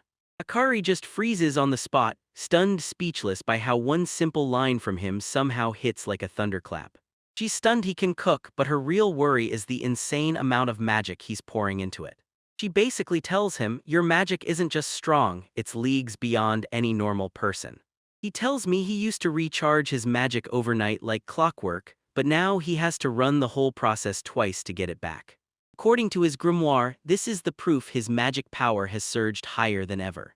The revelation hits Akari like a thunderbolt, and she can't even get a word out. But Haseby just keeps eating, savoring that real food like it's the best thing he's ever tasted. No words, just pure enjoyment. Then he drops the bombshell. For 580 days straight, he'd drain his magic to the last drop, at least once every single day. And each time the backlash slammed into him, agony ripped through his body like it wanted him broken. He casually blurts out how wiped out he feels and how his breath won't come easy, brushing it off like it's just normal muscle training. But Akari explodes, shouting that he's dead wrong. This isn't just serious, it's life-threatening. She tells him the hard truth. When his magic runs dry, his life force drains with it, and that slip could have ended his life for good. A training method that only works if a dedicated support mage has your back. Haseby drops his gaze and it finally hits, just how lethal his self-taught methods really are. He looks shocked at her concern, but she shuts him down fast, telling him he's treating this way too lightly. He taps their meal and insists that even with the dangers still out there, everything's fine now. But she's adamant surviving that kind of trial 1,000 times over isn't luck, it's something much bigger. She leans in and tells you the twist on this world: the natives don't just live off life alone, their own magic tops up their life force. But here's the twist: someone from Earth doesn't need magic just to keep breathing, and that one fact flips everything upside down. She tells him that the grimoire's brutal training supercharged his magic, blowing his total capacity way past anything a normal person could ever reach. In this world, your life force is chained to your magic, yet Haseby finds a brutal loophole, turning his own life energy into raw, unstoppable power. And when it hits, the magic energy surges into a roaring pool so massive it makes every normal human's power look tiny. She realizes the reason his aptitude test results were so wild is this massive pool of magic, right here, burning in plain sight. She demands he confirm her theory, her face twisted between stunned disbelief and pure awe. He locks in his affinities, darkness blazing at the top, then ice, earth, and finally wind. She snaps to attention and warns him right away: keep those results hidden from everyone, no exceptions. In a world this ruthless, showing his real power would paint a giant bullseye on his back. Haseby takes her words to heart, and once she understands the full weight of that warning, she can't ignore it. Akari drops their gaze, and that shared secret suddenly feels heavier than air between them. Akari then opens up about her powers. She's blazing with light but barely hanging on when darkness shows up. Haseby blurts out if that means she's safe, and she shuts him down fast. Power and safety aren't the same thing. To repay his help, she grabs his attention and promises to teach him everything she knows about this wild world. Yukishiro's clearly baffled, like, why would anyone think darkness and ice can't coexist? Akari drops the bombshell: every summoned student matches the same affinity, except for a single, shocking exception. And the moment she talks, you can see it. Haseby is that rare exception, no doubt about it. But then she snaps back to reality, remembering there was one other person who didn't fit, who was totally different. Ikehara Hayato was a student who felt darkness like it was his destiny. The name slammed into Haseby like a punch to the gut. His stolen power was still burned into his memory. Akari studies his reaction, and right away worry flashes across her face. Akari leans in and tells everyone the truth: Ikehara is wrapped in not one but two divine protections. First came the Holy Sword, an unmatched power, but the second one was on a whole different level, way more deadly. He got the gift known as the Beloved of the Spirits. Now he could see, hear, and even touch them. His bond with every spirit except the darkness blew past every single record ever set. Haseby clocks it instantly. Ikehara can tap the absolute highest magic tier for basically every element. He can't wrap his head around it, why his own darkness affinity is so weak compared to everyone else. Akari can't shake the feeling: his other gift, the Holy Sword, has to be the reason. He rakes his fingers through his hair, frustration burning, because the Holy Sword and darkness are probably never going to work together. He tries to play it off, insisting he doesn't give a damn about Ikehara anymore. But Akari snaps into an apology, blurting that there's one real question she has to ask him. He drags out a tired, slow breath, and all that past comes crashing back down on his shoulders. He admits he's still curious about them, but right now he just wants to slip into a quiet life and stay here. And stepping into that mess with them would only drag him into trouble he's trying to avoid. But Akari's face hardens with desperate resolve, like she's decided there's no turning back. She leans in and tells him there's only one thing. She refuses to forgive them for what they did. Nothing they say will ever change that. With everything finally settled, the three of them burst out to hunt, while Hazabai squints at the dark, ominous sky that just won't let up. Yukishiro fixes you with a razor-sharp stare, like a calm predator waiting for the perfect moment to strike. Hazabai tilts his gaze to the sky, and quiet determination burns bright in his eyes. Akari hurries right after him, locked in and ready for whatever hits next. The three of them froze mid-hunt when Hazabai dropped to examine something buried in the snow. He spots a patch of tremora grass, rare, valuable, and begging to be claimed. Akari's jaw drops as she blurts out the mind-blowing truth: one tiny clump costs as much as the great blue eagle's feathers. She admits she's never seen it firsthand, because it's so rare it barely ever makes it to the market. But Hazabai casually reminds her she ate it just last night, and her jaw drops in total disbelief. She can't believe she just swallowed a priceless ingredient, while Hazabai, clueless, insists he thought it was nothing more than a run-of-the-mill weed. She reveals the giant spiders hold its growth in check, and that's why it becomes an insanely rare delicacy you can barely ever get. Hazabai stares down at the herbs, and you can practically feel him wondering, could his luck finally be flipping for the better? Just when hope finally sparks in him, Yukishiro's grin detonates. He starts happily chewing on his new treasure like it's the best thing ever. The great beast chomped down on that priceless ingredient like it was nothing, no hesitation, no remorse.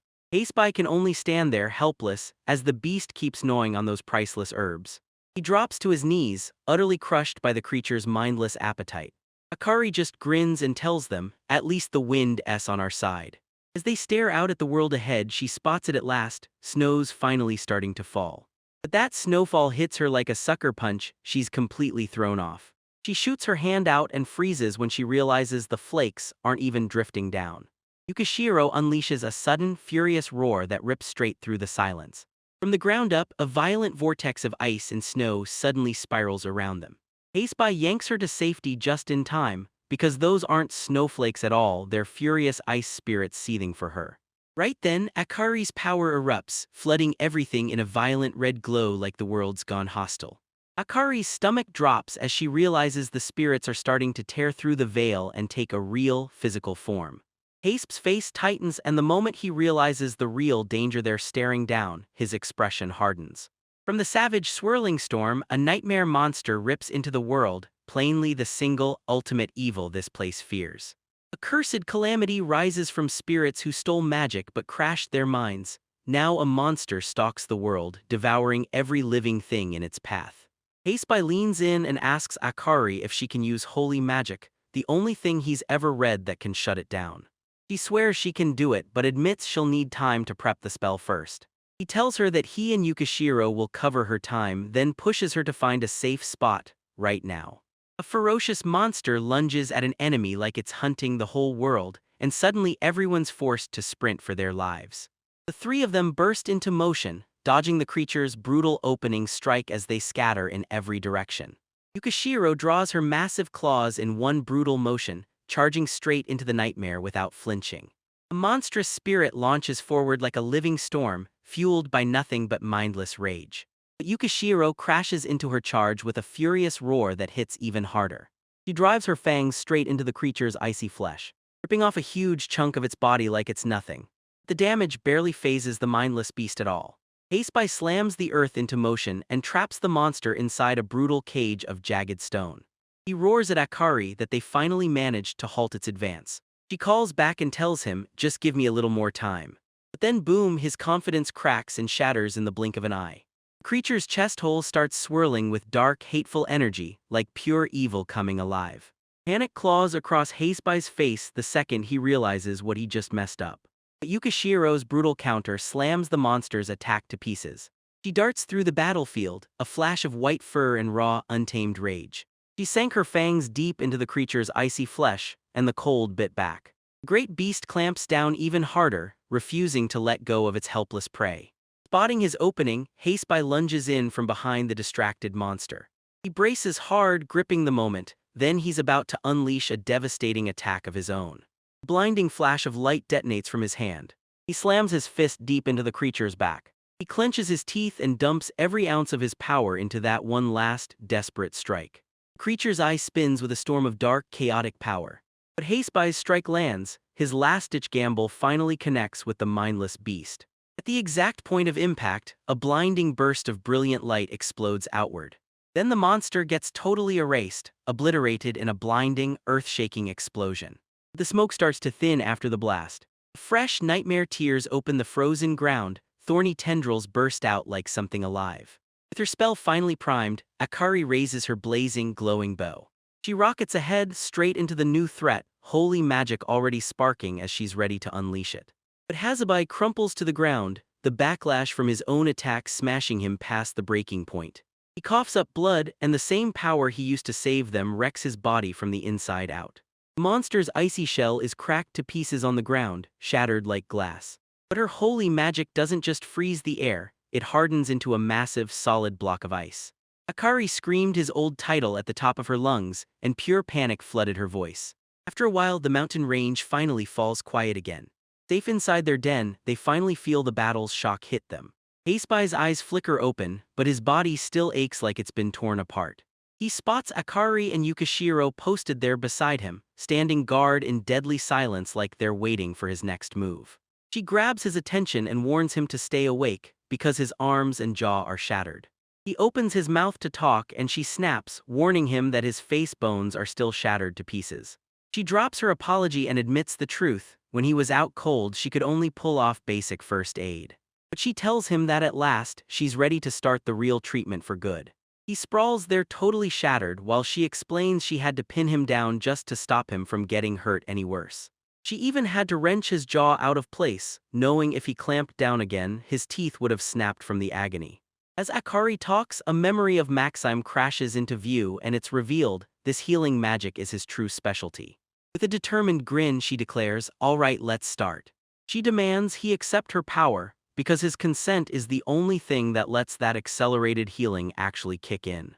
Haseby's eyes snap wide with pure, gut-dropping terror the moment the whole process kicks off. A silent, agonizing scream rips out of his mouth as the magic surges straight through his body. Akari pins him down, teeth set with pure grit, and shoves the healing energy into his body like it's the only lifeline he has left. And even Yukishiro steps in, pinning him in place as the brutal treatment grinds on. A blinding blaze explodes out of his body the second that brutal agony finally kicks off. Akari clenches her teeth and pours every last spark of willpower into that healing spell. Haseby's body starts to splinter and crumble under the raw, crushing power of the magic. His body gets pinned down as that raw, unstoppable energy crashes into his system. That pain is so brutal it feels like his soul is getting ripped straight out of his body. With a grim smile curling on her lips, Akari declares she's making her next move, right onto his right arm.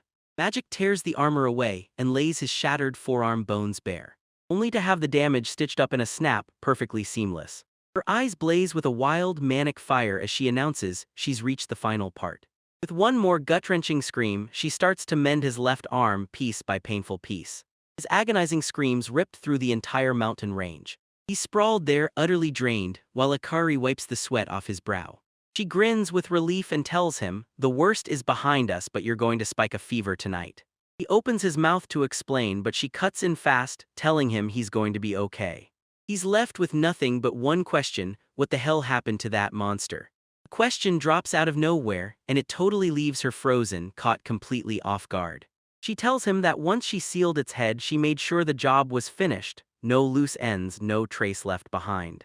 Back in the den, she drops the truth. Her holy magic is the only power that can end them for real. Long ago, this wasn't just a technique, it was a forbidden secret art, guarded and practiced only by the moon goddess's priestesses. But when monster attacks kept multiplying, they had no choice but to blast their hard-won knowledge to the world. She tells him holy magic is everywhere now, and she's still just overflowing with gratitude that he even let her lend a hand. With a heavy sigh of relief, she smiles and admits it, she's the one who should be thanking him. She glances back and there's Yukishiro, still right at his side ever since that battle. The great beast doesn't blink, its gaze stays locked on everything like a silent guardian ready to pounce. Akari slowly reaches for him, checking his condition with a tender, worried touch as he lies there resting. Aceby finally snaps awake. Right away, his loyal companion presses a loving nuzzle against him. He flashes a shaky smile like a promise, telling her he'll be fine. Yukishiro's eyes warm up, like he's finally said the exact right thing. The massive beast finally settles right beside him, radiating a warm, protective calm. Akari can only stand there and watch as Yukishiro turns affection into repeated, gentle headbutts.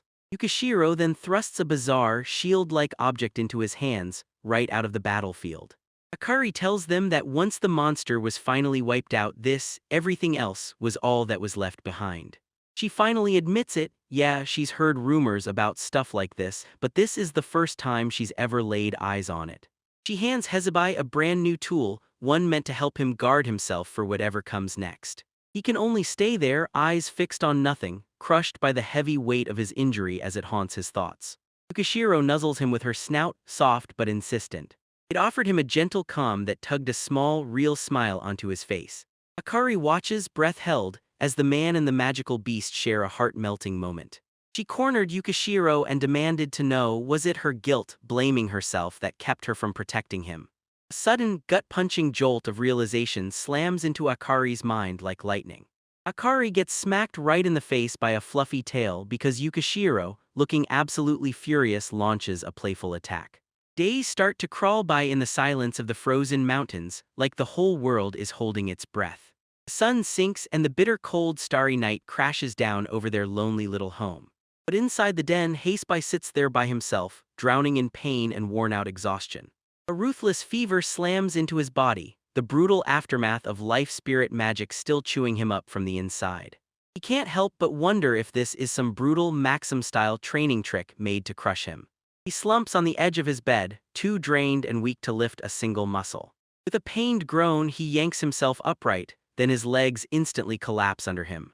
Surprise flashes across his face the moment something snags his attention. Yukishiro coils her tail around him, her quiet warmth anchoring him in the dark. He decides to plunge into a cold bath and calls out to Yukishiro, daring him to join. But her answer hits way harder and way brighter than he ever expected. She grins and playfully hurls him through the cavern like she owns the place. The two of them then rush over to the stone bath he built. He thrusts his magic forward to call up water, yet nothing answers. With his magic stone-cold empty, he panics and begs Yukishiro for help. The great beast obeys, then surges her own power into the stone basin, flooding it with a crushing wave. Aceby can only stand there, stunned by how effortlessly she just casually slings magic. He shoots her a quiet thank you, and the gratitude lands like a promise. Outside, the frozen world stays locked in silence, staring on and on like it'll never blink. He slips into the freezing water and sweet relief hits him like a crashing wave, washing all the pain away. But Yukishiro looks like he's got a way more playful plan brewing in his head. She rockets into the air, lining up for a jaw-dropping splash that's about to destroy the water, and crashes straight onto him, knocking him under the surface. He can only slump over the edge, utterly crushed by her non-stop antics. The two of them just sit there in the calm wreckage after her playful assault. Aceby cranes his neck toward the pitch-black cavern ceiling, and his mind instantly slips back to the chaos of the battle. He flexes his freshly healed arms, and the fight still burns in his mind. He still remembers the moment he drove his fist straight through that monster. Its shape looked almost human. And it hits him like a punch. No matter how many times he does it, the weight of taking a life never stops haunting him. A sudden memory of Ikehara hits his mind like a punch, and he can't stop wondering if everything would have turned out differently back then. He can't help thinking they could have wound up going for each other's throats. Aceby shakes his head and admits he's praying that day never ever shows up. And Yukishiro's stare hits him like a warning. She's fully reading the grim possibility. With a calm, unshakable resolve, he admits to himself, he knows exactly what has to be done. And when that moment finally hits, all he can do is pray he doesn't freeze. A silent promise seared into his weary face, like it had to be written there. But right when he's finally able to breathe, Akari's worried stare slams into the moment. She spots him at the water's edge, standing there in the dead of night, silent as a storm, and somehow even the darkness feels powerless. His face was locked in pure, unshakable determination. Her expression was a full-blown mask of flustered, stunned shock. Scream tears through the sky and ricochets across the entire mountain range. She said she'd come searching for him, and then she found him in the bath, completely naked. He snaps back saying it's totally normal, and then tells her to shut up. But rage burns in her chest as she realizes he's already pumping out magic and healing at a rate no one should be able to match. Hasebai can only stare, totally stunned as her outburst explodes in front of him. Her face snaps back into a burst of pure, horrified shock. She leans in and demands to know, did he use his own magic to heal, even while he was teetering on the edge of death? And her frustration crashes through the quiet, star-filled night like a scream with nowhere to go. The very next morning, the mountains fall silent again. Akari huddles alone in the snow, a tiny speck swallowed by a huge, empty world. She looks completely out of place, like her mind still trapped in the wildfire of the last few days.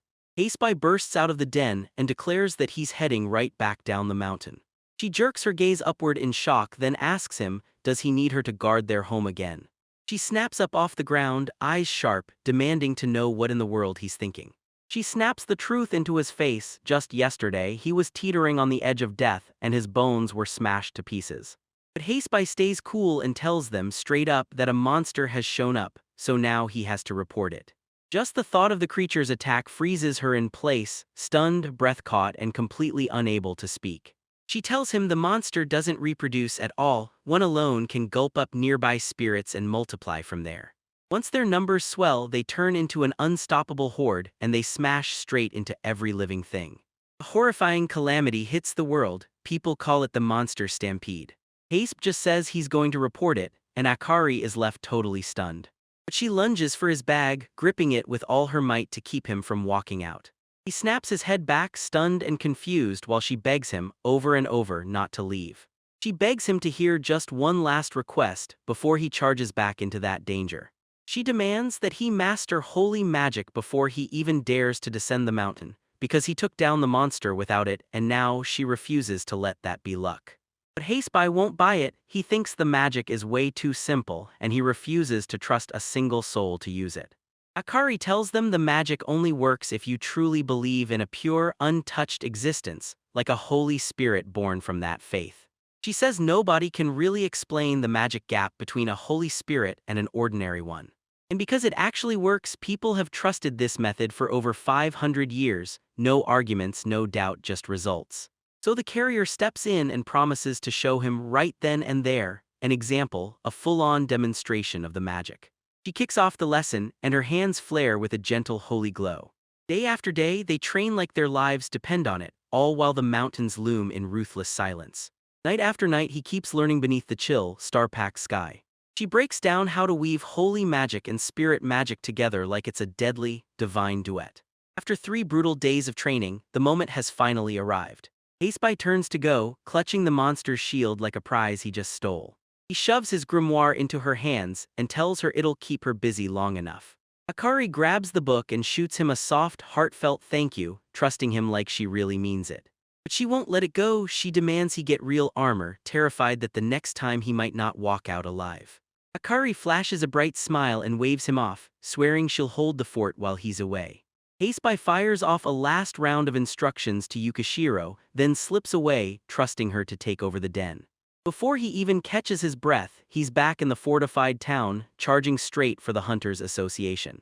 But the clerk hits him with grim news. His request gets tossed out as invalid, and there's no pay coming. Hasebai whips his gaze back, and for a split second his face gives nothing away as that brutal news hits him. He stands at the counter, jaw clenched, demanding to know what in the world could have made his finished job come undone. The clerk breaks down a brutal, tangled rule about the Durgan Council, right down to the exact moment he accepted the request. The guild leader steps in fast, admits it was their screw-up, and declares that Hasebai won't be punished. Hasebai was already worn out by that endless explanation, practically begging for them to cut the talk and get to the point. The clerk starts asking about the Tremora grass, but Haspe just smirks. Don't worry, I'll eat it myself. Clerk stares at Hasebai like he just lost his mind at that way too casual answer. He tries to make sense of it, but Hasebai snaps in fast and shuts him down. He leans in and tells the clerk, "Hold up, this is bigger than anything here and I need to talk about it right now." The clerk instantly clocks him as some kind of troublemaker, here to rage against the Durgan Council's ridiculous rules. But Haseby shoots back, making it crystal clear, this isn't a rumor, it's a straight-up report of a monster sighting. The clerk's tired face snaps into sharp concern the moment he clocks what's happening. He orders Haseby to stay put, then rockets to the guild leader right away. While he waited, Haseby prowled through the town with his supplies and shield gripped tight. But just as he's trying to slip along quietly, a towering hooded monster slams his voice into the air and calls his name. He whips around and spots a pack of weird hunters laughing at him, mocking his clumsy face like he's a joke of a veteran. They demand proof straight to their faces, daring him with "eat that tremora grass yourself," just to make him choke on his own claim. The massive hunter sneers at him, grinning that this kind of delicacy is strictly for nobles, not some clueless mountain drifter. But then the clerk yells "Corando" and drags him off while Haseby stands there staring at the spices like, what are they even worth? He lunges to keep up, but a pack of hunters slams into his way and blocks his path. A giant of a man lunges in from behind, clamps him down and growls that he better hand over the herbs, right now. Haseby snaps back with a vicious bite, sinking his teeth straight into the man's arm. The hunter shrieks in agony and demands that he lets go right now. Haseby finally loosened his grip, dropping the truth so clearly it landed like a punch. The man is stuck staring at his own hand as Haseby gets dragged off, utterly mind-blown by what just happened. And there on his arm sit brutal bite marks, screaming just how wild and untamed that boy truly is. The hunters stand there frozen, stunned to the core. Haseby didn't unleash a single scrap of magic. From a nearby doorway, a mysterious woman silently watches everything unfold like she already knows how this ends. The guild leader sits alone in silence, staring at the strange new hunter like his mind won't let go. All throughout the hall, the other hunters kept whispering, stunned by the unexpected showdown that was coming. A mysterious woman looms in the shadows and nobody, absolutely nobody, has the foggiest clue what she's really here for. Meanwhile, the clerk grabs Haseby by the arm and hustles him out of the guild's hostile chaos. Haseby stays quiet, replaying the whole encounter in his head, and admits he had a gut feeling it would end exactly like this. He realizes that every ordinary day with Yukishiro has been training him for things he never, ever saw coming. The clerk ushers him into a private office and raps hard on the door. Inside, the guild leader is waiting on pins and needles, dying to hear every detail of that monster report. The guild leader snaps that this monster report is nothing but yet another headache stacking up on an already overloaded list. His face tightens and annoyance flares as he realizes they're pinning the recent chaos on him. Haseby shoots a quick glance over, then reintroduces himself like, "I'm Curando." Guild leader admits he's heard that name before. He then rattles off every bit of damage Haseby's done since he showed up, starting by angering Zal and ending with how he's been bending the guild's rules. Even with his hopes in the gutter, he still nods and agrees to hear the official report. Haseby steps forward and presents the shield he scavenged from the monster's remains. The leader scoffs, totally baffled. How the heck did a 10-star hunter take down that creature all by himself? Then a mysterious woman from the guild hall steps into the scene and declares that the shield is all the proof they'll ever need. She presses her fingers to her lip and that sharp, calculating look flickers in her eyes like she's already planning the next move. Guild leader sneers, brushing Haseby off like he's nothing but a lowly street thug. He tells him, "If you're going to lie, then at least make it believable." He brushes off the boy's tail and tells him straight up, the only way a drifter like him climbs ranks is by grinding with hard work.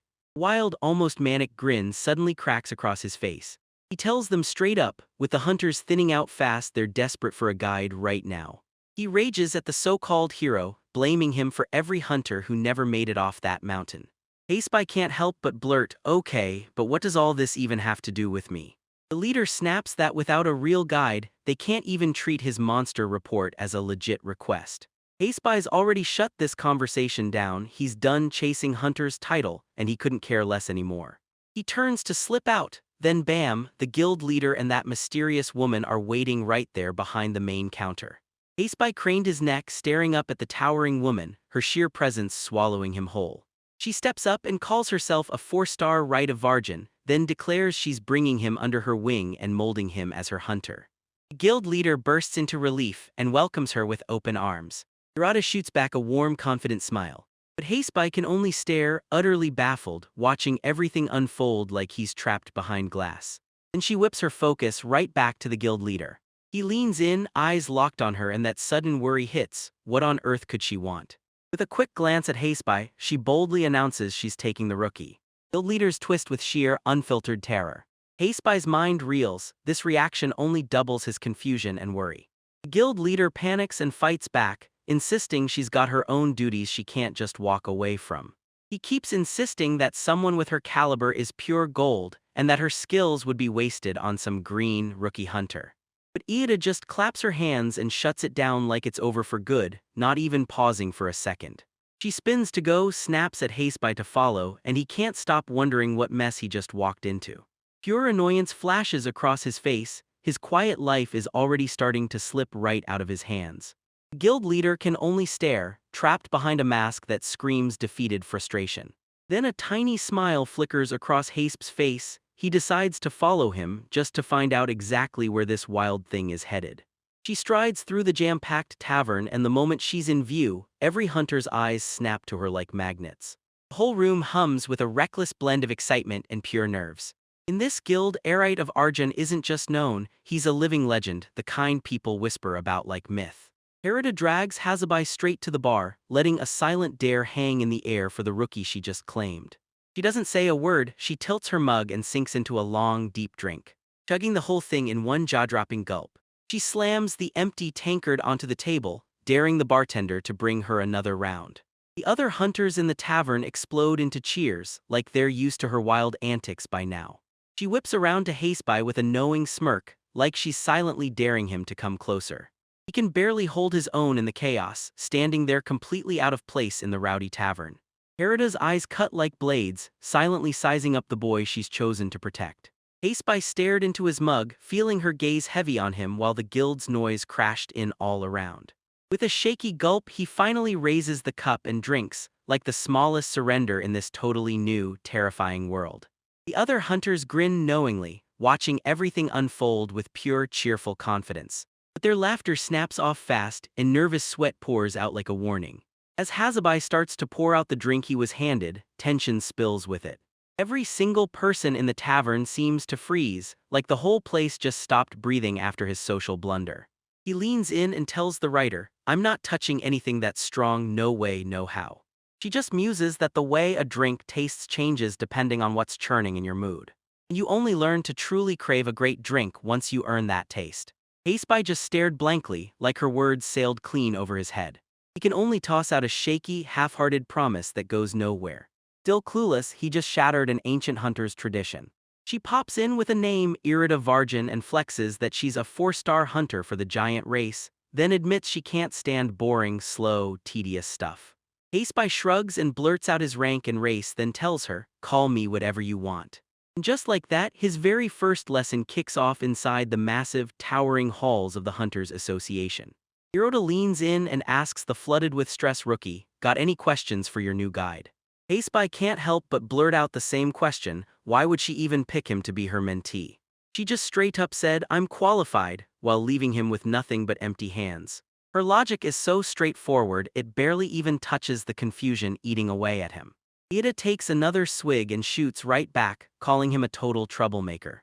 So Haseby flips the whole conversation and digs for the real question, what is a guide, exactly? A voice breaks it down like this. A guide isn't just a guide, he's your mentor, training a rookie from taking jobs to mastering hunting techniques. She makes it crystal clear, the guide owns every step, every consequence, no excuses, no sharing blame.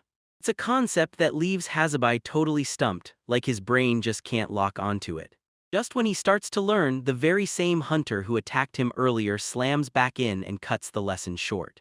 His face is a cold mask of pure, arrogant contempt. He barrels through the crowd, shoving bodies aside, and demands everyone's attention like he owns the room. The whole tavern leans in, eyes locked, as the confrontation starts to heat up. Even the other patrons felt it, something was about to explode, and the whole place knew it. The massive hunter plants himself in front of Haseby, shutting the path like a living wall. He demands answers. Was Haseby the one who actually unearthed the legendary Tremora grass? Without another word, he hurls Haseby flying across the room with one brutal punch. Haspy slams into the ground and a thick cloud of dust bursts up like the world just hit rewind. Tavern patrons can only gawk, stunned like they just watched something impossible unfold. But then bam, everyone's eyes snap to a brand new figure crashing through the doorway. The whole guild stares in shock as the portly man crumples and hits the floor. He drags himself upright, totally stunned from that painfully clumsy entrance. The man brushes himself off with renewed grit, clawing back even a shred of dignity. A chilling grin cracks across his face as he declares, loud and smug, that he's come for the Tremora grass. The clerk leans in and tells you, this is Baron Potapenko, the proud noble who put out that request. He points the way to the hunters, ushering the Baron straight into the guild's tense, buzzing atmosphere. The clerk's eyes light up as he recognizes the Baron's notorious reputation as a reckless noble. The hunters laughed at his tale, sneering that he should have sold the grass for spices instead. The clerk blurts out a frantic apology to the Baron, snapping the blame on the rookie's blunder for the whole disastrous mix-up. He rushes to calm the portly noble down, but the moment he tries, the man's face hardens and turns grim. The Baron's face twists in a wild, unsettling twitch, like something inside him is screaming to get out. He slams to the floor out of nowhere, eyes bulging with that eerie, razor-sharp focus. To everyone's jaw-dropping shock, he starts sniffing the floorboards like a bloodhound on the trail. He tilts his head up, demanding answers because he can unmistakably smell Tremora grass in the air. The whole tavern goes dead quiet as the bartender barks a furious question, straight up calling the guy a pig. But the Baron snubs them completely, slithering on all fours straight toward Hazabai. He slams to a halt right at our boy's feet, snarling through the air as he sniffs it with wild, furious intensity. That chubby noble strides over to Haspy, closing the distance like he owns the moment. Standing there, absolutely stunned, watching this wild twist unfold and not understanding a single thing. With a grin that chills your bones, he leans in and demands, "So you're the one with the Tremora grass, Haspy," begging him right there to finally hand over that priceless ingredient. Haspy goes stone still, silently wrestling with the wild request like it doesn't make sense. Baron finally confirms it, only the CB accepted his request. His grin sparks with wild delight as he blurts out that he's been waiting a whole year for this moment. He brushes the clerk off like he's invisible, and every ounce of his attention locks onto Haspy. The clerk can only watch helplessly, and nervous sweat starts pouring down his face. The Baron's unnerving smile never slips for a second, while the clerk backs away and disappears into the shadows. The clerk can only gape in terror as Hazabai nods and agrees to the Baron's demand. The noble wears a grin of pure, chilling joy, and he tells Haspy to calm down like it's all part of his twisted fun. And just like that, Haspy dives into his bag and yanks out priceless herbs like they're treasure from another world. He walks up and shoves the clumps of Tremora grass into the Baron's hands, right as he's waiting. Who lunges in the moment and tears into the ingredient raw right in the heart of the guild hall. Irida just sits there watching the wild spectacle unfold, a little amused despite herself. But Haspy's face didn't budge, like he was staring down a second beast with the same hungry appetite.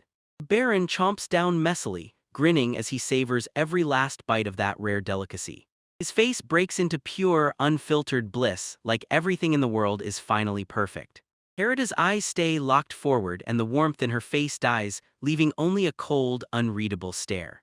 Haspy can only stare, utterly stunned by the noble's bizarre moves. The Baron's overwhelmed with emotion, and he blurts out that this is exactly the taste of a long-lost memory. All the other hunters start whispering, stunned beyond belief, because the worthless herb is real and it's priceless. He grabs Hasp's face and blurts out his thanks again and again for this gift. The noble steps in and demands a reward for all the trouble he just went through. But the moment gratitude hits, it flips, turning into a weird, unsettling intensity that won't let up. Haspy shrugs it off, insisting it's just repayment for the meal he was handed. The Baron's calm face collapses into panicked sweat as he blurted out that he'd grant Hazabai any wish he wanted. From the corner of her eye, Ireda burst into a quiet, amused laugh. She steps in and presses the Baron hard. Can he really back a promise like that, especially with how nobles are known to move and vanish?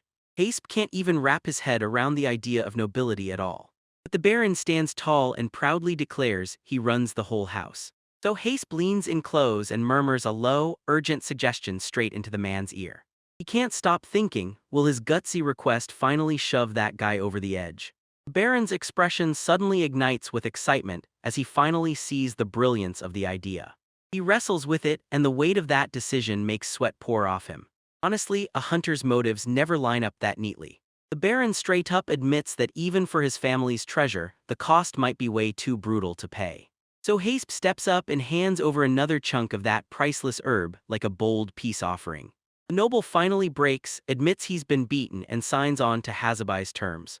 Haspe tells him even a noble can't do what a hunter can, and honestly, I'm totally okay with that. Baron breaks into a drooling, over-the-moon grin, completely on board.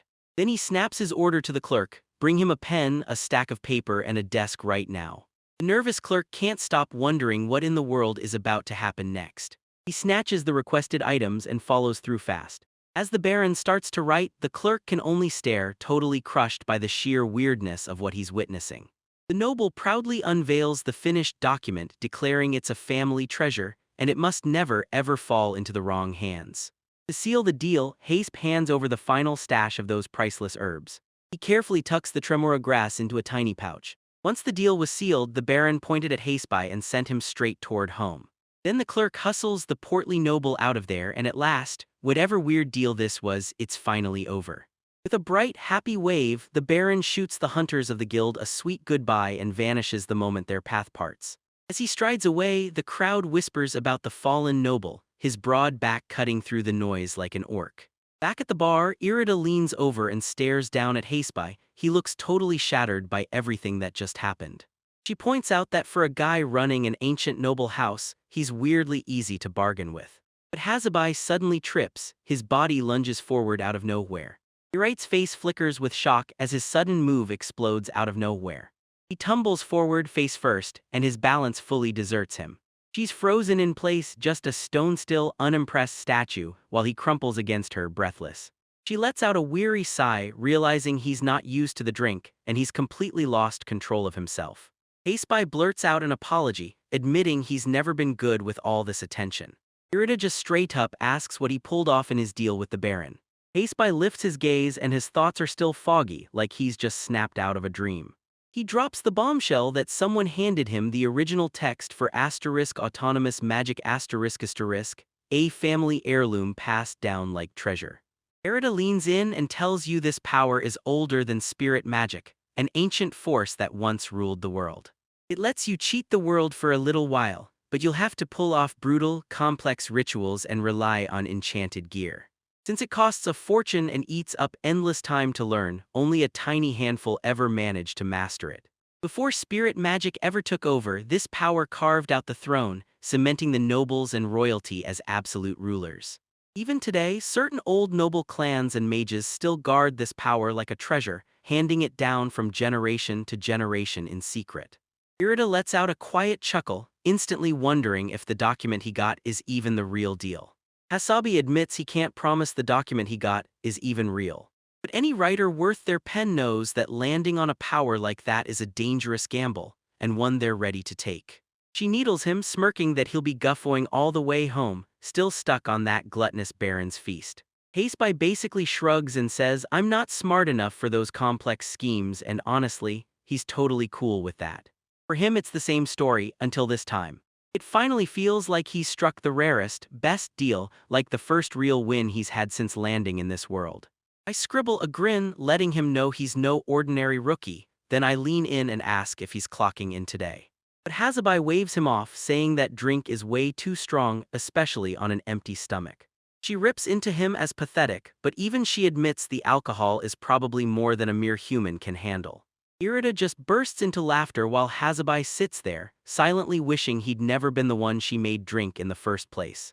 The very next day, beneath the quiet roofs of the fortified town, by dawn the wreckage from the night's chaos gets scraped away, piece by piece. Irida stares at Haspe's ragged appearance, thinking, "So you're a hunter with empty pockets, then how the heck are you supposed to survive?" He tells them the Baron just handed him a massive fortune, and now he's ready to commission brand new gear. To prove he's right, he yanks out a weird, unrecognizable piece of material. A tough scaled hide ripped off one of the many things he'd hunted up on that mountain. Irida's eyes go wide, and a spark of recognition flashes across her gaze. She snatches the material straight out of his hands, then scrutinizes it like she's done it 1,000 times. She presses him hard, demanding to know where he got that rare hide, but he clamps down and refuses to spill a single detail about where it came from. She tells him straight up, this 10-star rookie with the skin of a horned great lizard will get branded as a thief the moment people lay eyes on him. A jolt of realization slams into Hasebai's mind, and he can't believe he didn't catch this sooner. Harada steps up and offers to take the hide to a bigger city for him, where she can get it properly crafted the right way. But Hazabai hesitates to hand over the memento from his hunt to a near stranger. He tells her, I've got work tomorrow, if you want, come with me and help after. She nods fast and pushes, hold on, let's grab him some real armor first. With a fresh plan locked in, Hazabai nods and commits to following her lead. And just like that, the two of them burst out into the streets of town, racing toward whatever came next. But he trips and crashes straight into his brand new mentor, then the mentor snaps, asking whether he meant to do it. Their adventure steers them straight to a tiny, plain-looking building perched on the edge of town. Hasebai grips his shirt tight, and this wave of quiet nerves crashes over him as he steps back into society. Next morning, Heizabi is already geared up in plain, no-nonsense functional armor. Irida steps up and greets him, surprised he dressed himself, then leans in and tells him, all right, time to go. They're headed straight for the loud, familiar bustle of the Hunters Association halls.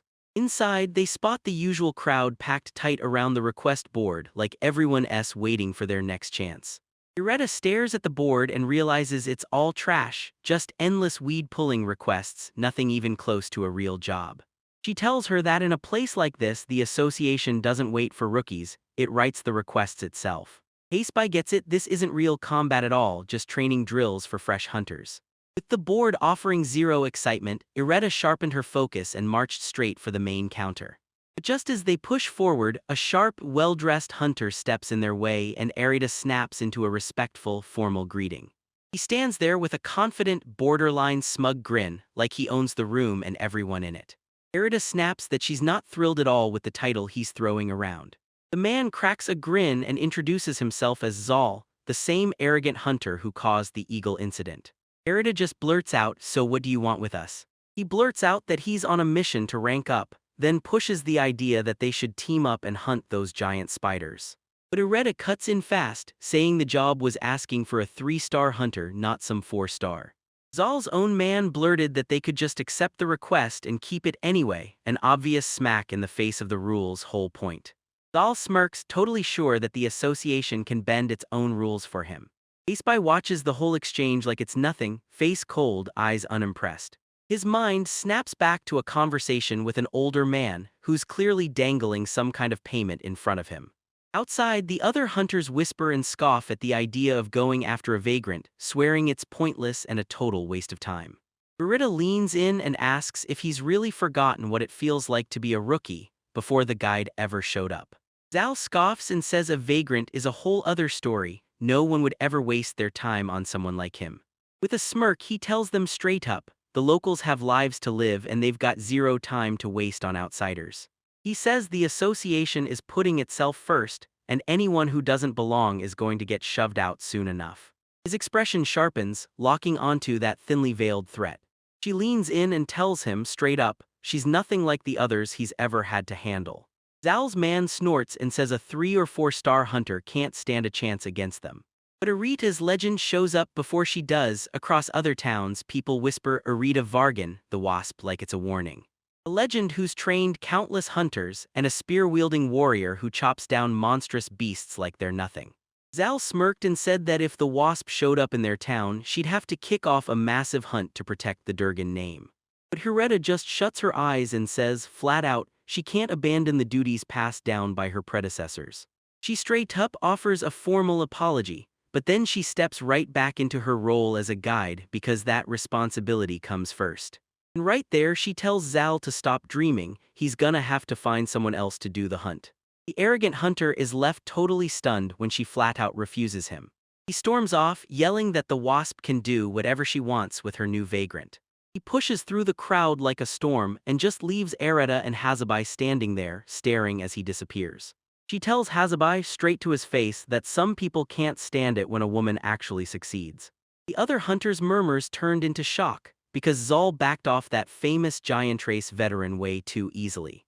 Her eyes blaze as she explains that the moment seniority gets mentioned, every negotiation instantly ends.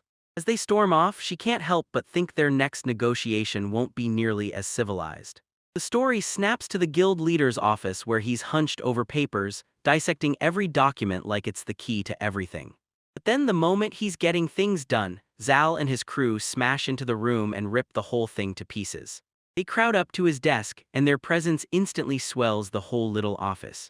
Zal slams a chair aside in a full-on burst of childish rage. Kicking off, they stormed away, leaving the guild leader and his clerk to stare as the whole outburst blew up in front of them. He flings himself onto the nearest couch like it's his lifeline. He hit the ground with a brutal, frustrated thud. He's still fuming from that earlier clash, and now he's venting hard about the mountain vagrant. He rages that the wasp boxed him in, so now he has to accept a 4-star request just to save his pride. Rage twists his face as humiliation crashes in, being brushed off by the legendary hunter cuts deeper than any blow. The guild leader clocks Zal's ugly mood instantly as the hunter keeps sulking on, steaming with resentment. A slick grin spreads across his face as he pitches a wild, secret kind of request, perfect for a man like Haseby. Back in the tavern, a hunter snapped that since Irida had just walked in, she couldn't possibly know the local customs yet. The clerk leans in and tells him, in a town this far from the world, a 10-star hunter's only real gig is pulling weeds. Irida demands how any rookie is even supposed to survive in this place, with conditions like these. The clerk makes it crystal clear, rookies have to latch onto a real party so Hasp can't go grabbing missions solo. He warns that any hunter who won't cooperate turns into dead weight, and when that happens, someone else usually steps in to handle it. Haseby can't stop thinking, at this point I might as well throw in the towel. But Ireda calmly tells the clerk like she fully gets what's going on word for word. With a confident grin, she announces that her and Corando are teaming up to form a party together. The clerk just gapes in disbelief, staring at the screen like it's lying, because why would a 4-star hunter team up with a 10-star rookie? Ireda leans in close, asks if any rule bans it, and the clerk shrugs, no, there's nothing stopping it. Right when they think they're in, the guild leader lunges forward and shuts it down. He won't approve their party registration.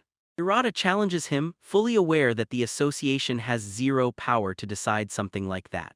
The guild leader spits out that calling in a future 3-star hunter to save a rookie is a betrayal of the public good. Irate's eyes narrowed with pure defiance, refusing to back away from the challenge.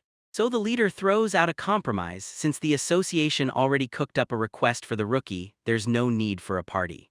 He raises a stamped document and lays out the 8- and 9-star request list. Haseby has to smash through all of it to get officially registered. But then he drops a chilling catch. If Haseby messes up even once, his temporary license gets yanked immediately. The document slams onto the table, laying out a challenge so impossible it feels built to make him crash and burn. Irida glances over his shoulder at that impossible wall of requests like it's daring him to fail. The guild leader straight up tells them this is basically a forced job, a test he can't afford to refuse. So the two of them rip out of that loud, bustling town and vanish into the open road. Stepping into the barren wilderness beyond the walls, like the world's last line was being crossed. Haseby yanks the horned great lizard's scaled hide behind him, dragging it like a trophy that screams danger. He and Ireda stride through the blasted wasteland, an insane duo chasing an impossible mission. She leans in and asks what he's doing next, and he just shrugs like, I'll figure it out. If it all falls apart, he can always bolt back to the mountains, that's where he belongs. His calm, casual shrug at failure totally blindsides her. But that shock hits the brakes fast, because the moment she clocks him, intrigue takes over and she realizes he's nothing like any rookie she's ever met. She can't wrap her head around how he stays so calm after they hand him that insanely unreasonable forced request. But when he stares down at the town, it hits him. This time, there's no mountain waiting for him to run back to. He snaps back to Maxim, realizing this might take patience if he wants to make it through. And with every step he keeps moving ahead, his quiet determination stays locked in place. Irada can only stare, baffled as she mutters that he's a strange, mysterious man. She snaps at him not to drift off, then admits, shaking her head, that this is the worst guild branch she's ever laid eyes on. But Haseby just shrugs it off, saying the association was only doing what its own rules demanded. And yeah, it's infuriating, but right now he's stuck with it and there's nothing he can do. and the story snaps into a flashback 2 hours earlier inside the guild hall, where Ireta erupted in pure fury the second she heard a monster stampede might be coming. The guild leader breaks down their first mission, then a whole flock of birds suddenly goes haywire and that chaos screams monster stampede is coming. Ireta glares through clenched teeth, seething because they're using the town's mess to trap Haseby in a corner.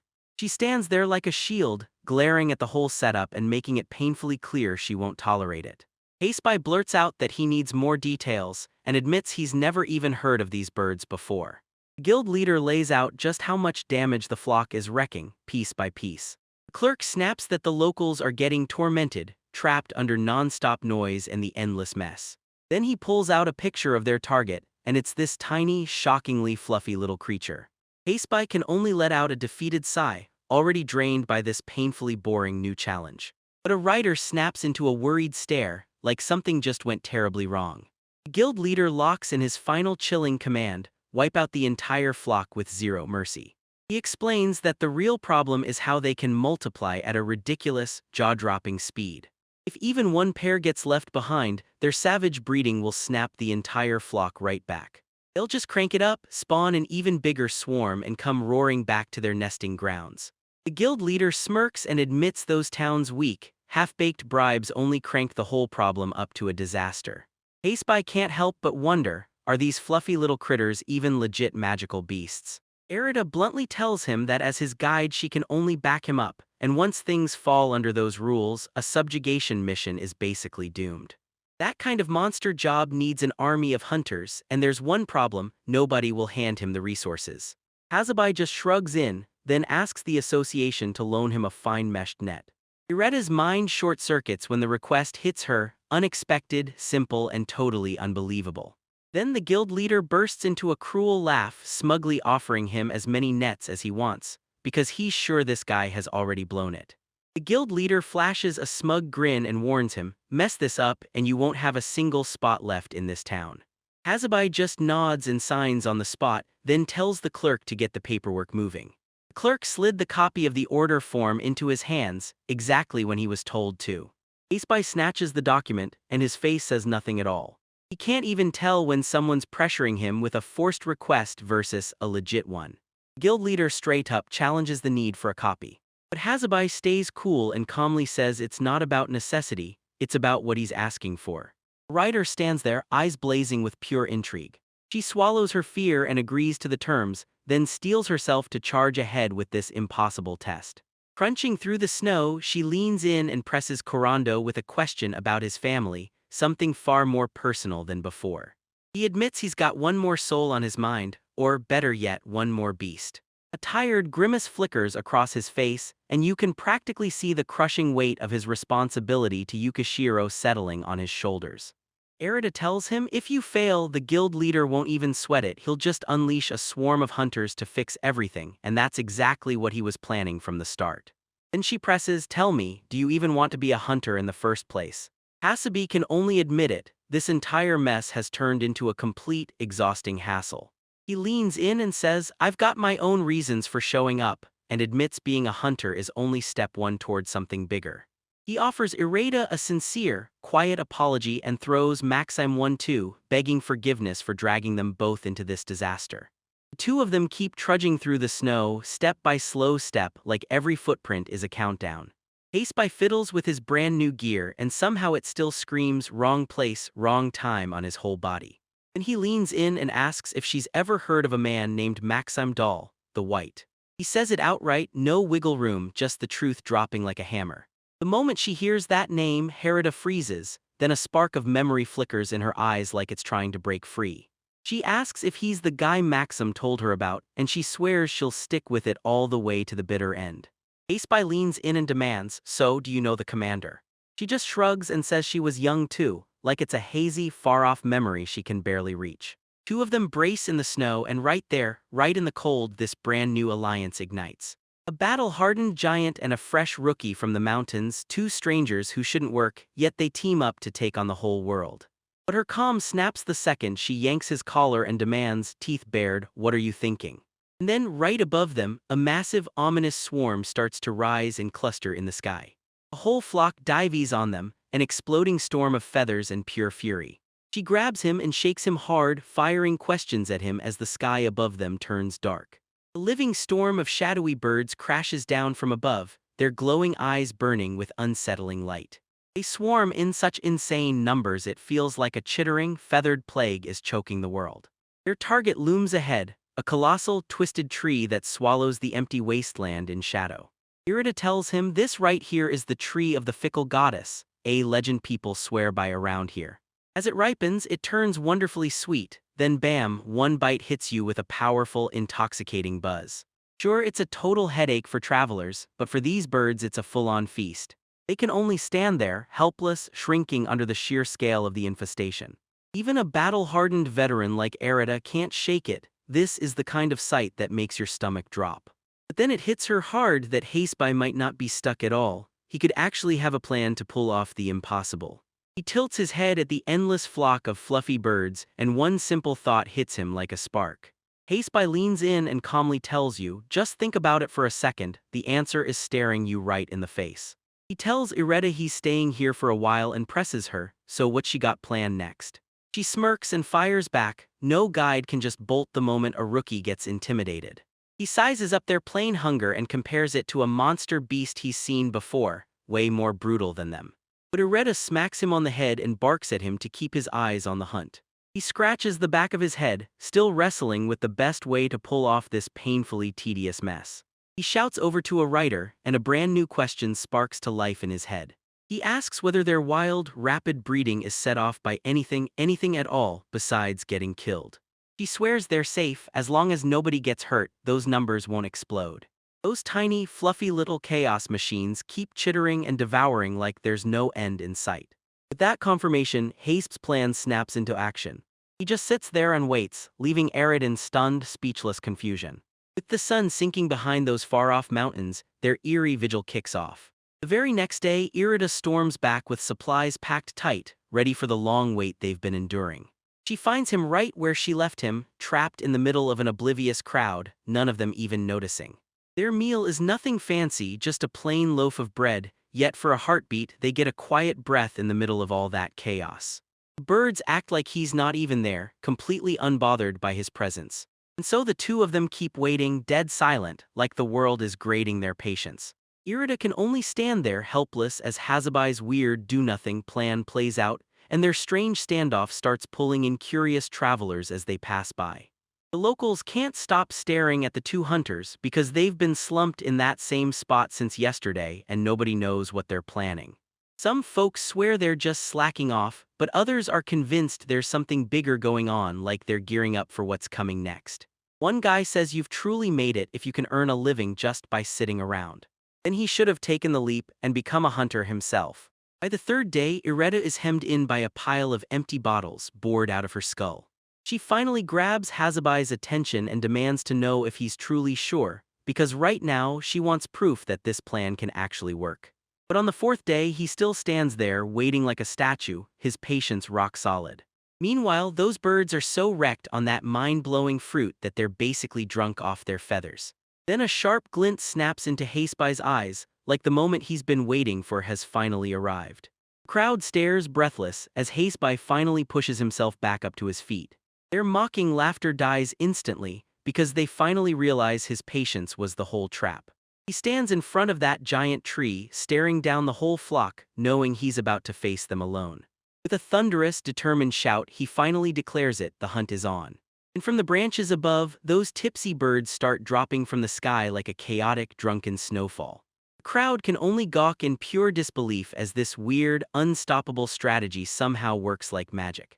He rockets forward the moment that long pole whips through the air straight at him. He snatches it out of midair with surprising finesse, then steadies the whole moment, tool perfectly balanced in his grip. But the onlookers' excitement crumples fast, replaced by a wave of bored disappointment. They shout that setting the tree on fire is pointless, because that flock will just scatter and move on anyway. The locals sneer at his plan, totally clueless that the tree of the fickle goddess is the missing key. Then he rips through the darkness with one clean flash of light, sending the whole flock into a full-blown, screaming panic. He swings that glowing orb on his staff and the birds can't resist, he reels them in one by one. He lays out what comes next for Ireta and orders her to go grab the supplies he needs. A smug smirk snaps onto her face as the realization hits, maybe his plan is actually going to work. She leans in and asks, "Are you really sure this'll be enough to take on the whole flock?" But her eyes soften, and a whole new respect ignites for the rookie. Aceby just stares on, his attention snagged by the tremble in everything. Then he whips out a super detailed drawing and lays bare the full reach of his unexpectedly smart plan. He shrugs and admits that all that detailed sketching is just his hobby. Ireta can't believe her eyes, drawing hunters are so rare she might as well be seeing a unicorn. She bursts into laughter, and his bizarre plan hits her like a joke worth celebrating. She blurts out that his ideas are anything but boring, and that she's nowhere near drunk enough to miss what's coming. And just like that, she buys into his wild plan, like maybe it actually has a shot at working. Back at the guild, the leader is still grinding through the night, burning the midnight oil as everyone else sleeps. But just as the night finally goes quiet, a massive explosion tears through the town and shakes everything to its core. He snaps his gaze up from the floor, demanding answers for that sudden blast. He barrels to the window and then it hits him. The blast came from the direction of the tree of the fickle goddess. Hazabai and Ireta finally lock in the last explosive move of their plan and kick everything into action. The whole flock gets blasted into a chaotic panic, tumbling into pure confusion. Their frantic chittering tears through the air as they scramble to flee the chaos. Hazabai hoists that enormous net and yells for the wind to help him catch his prey. A sudden gust snaps the mesh wide open and boom, the trap hangs above the tree like a deadly net. Side by side, he and Ireta swept across the whole tree, sealing the flock inside like there was no escape. Then he commands the water to rise, soaking the net and everything trapped under it. With one last command, he locks the entire world in solid ice in the blink of an eye. Ireta looks him dead in the eye and tells him to step back, she's got the rest and she's about to finish the job. And his next words land and she's left speechless. She presses him on whether he's truly juggling 4 different kinds of spirit magic at the same time, because pulling off that stunt could drain him to nothing. Ireta snaps at him to back off and let her handle the ugly, messy end of the job. He tells her the last move in his plan, she's the one who'll hunt them down and wipe them out, one by one. She realizes they can't just stand there and let everyone freeze, they've got to finish the job the right way. And just like that, the painfully slow grind starts, wiping out every last frozen bird. He chases them down one after another, making sure that flock never comes back. The crowd can only stand there, frozen in shock, staring at the giant block of ice that marks his bizarre win.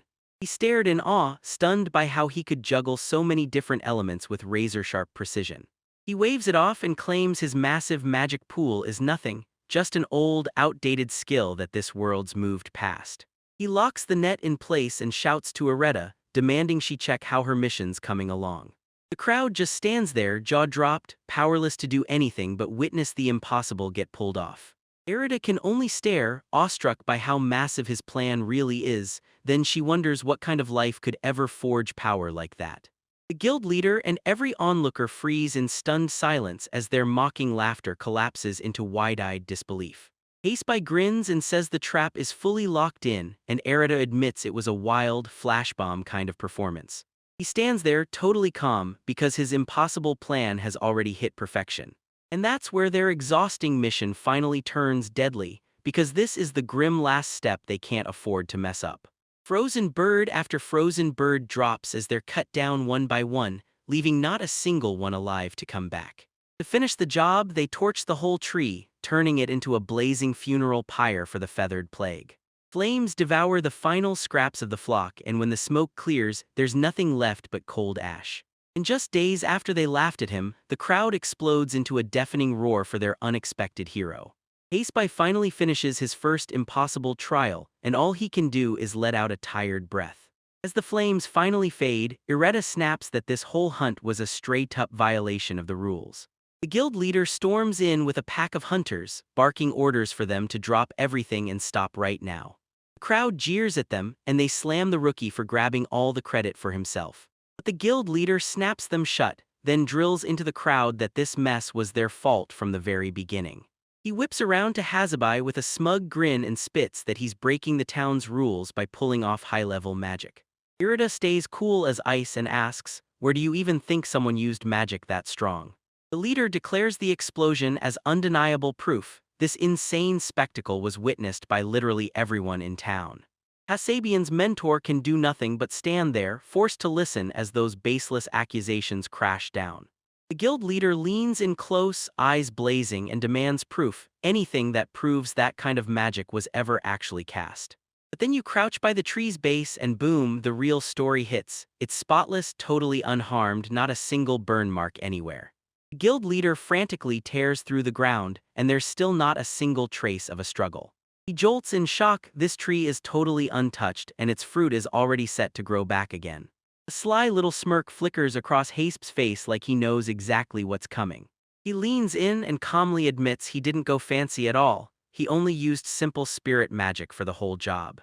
The guild leader gets hit so hard by the truth that he's left shaking, totally speechless, and completely crushed. He whips around and faces the exit, his authority in total ruin like it just crumbled to dust. Tail tucked tight, he turns away from the scene and storms off, swallowing his own humiliation. Loretta snaps that trapping a loser like that gives her zero satisfaction. She shoots him a reminder. Now they've got to wade through the miserable job of taking out every single bird in the whole flock.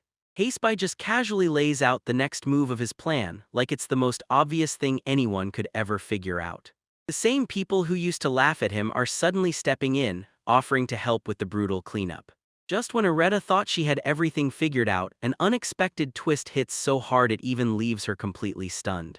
But that calm, confident smile flashes between this odd, unexpected duo like they've already got a plan. And just like that, the whole town bands together to handle a grim job, necessary as it is brutal. They burn through the night shift, and he can't believe the job, one he never expected to finish before sunrise, might actually be ending. It leaves behind a towering pile of sacks stuffed with the leftover remnants of the feathered plague. As the sun crawls up the sky, the whole town erupts in celebration, free at last from that relentless nuisance. Loretta snaps at him to not show up late for their victory drink, even as his magic is totally spent and his body feels empty. She leans in and asks, "So, are you ready to finally handle a real drink this time?"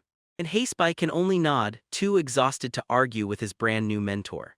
Erida can't hide her shock as she admits it. His magical power blows her mind, because every other hunter only ever thinks about killing the birds.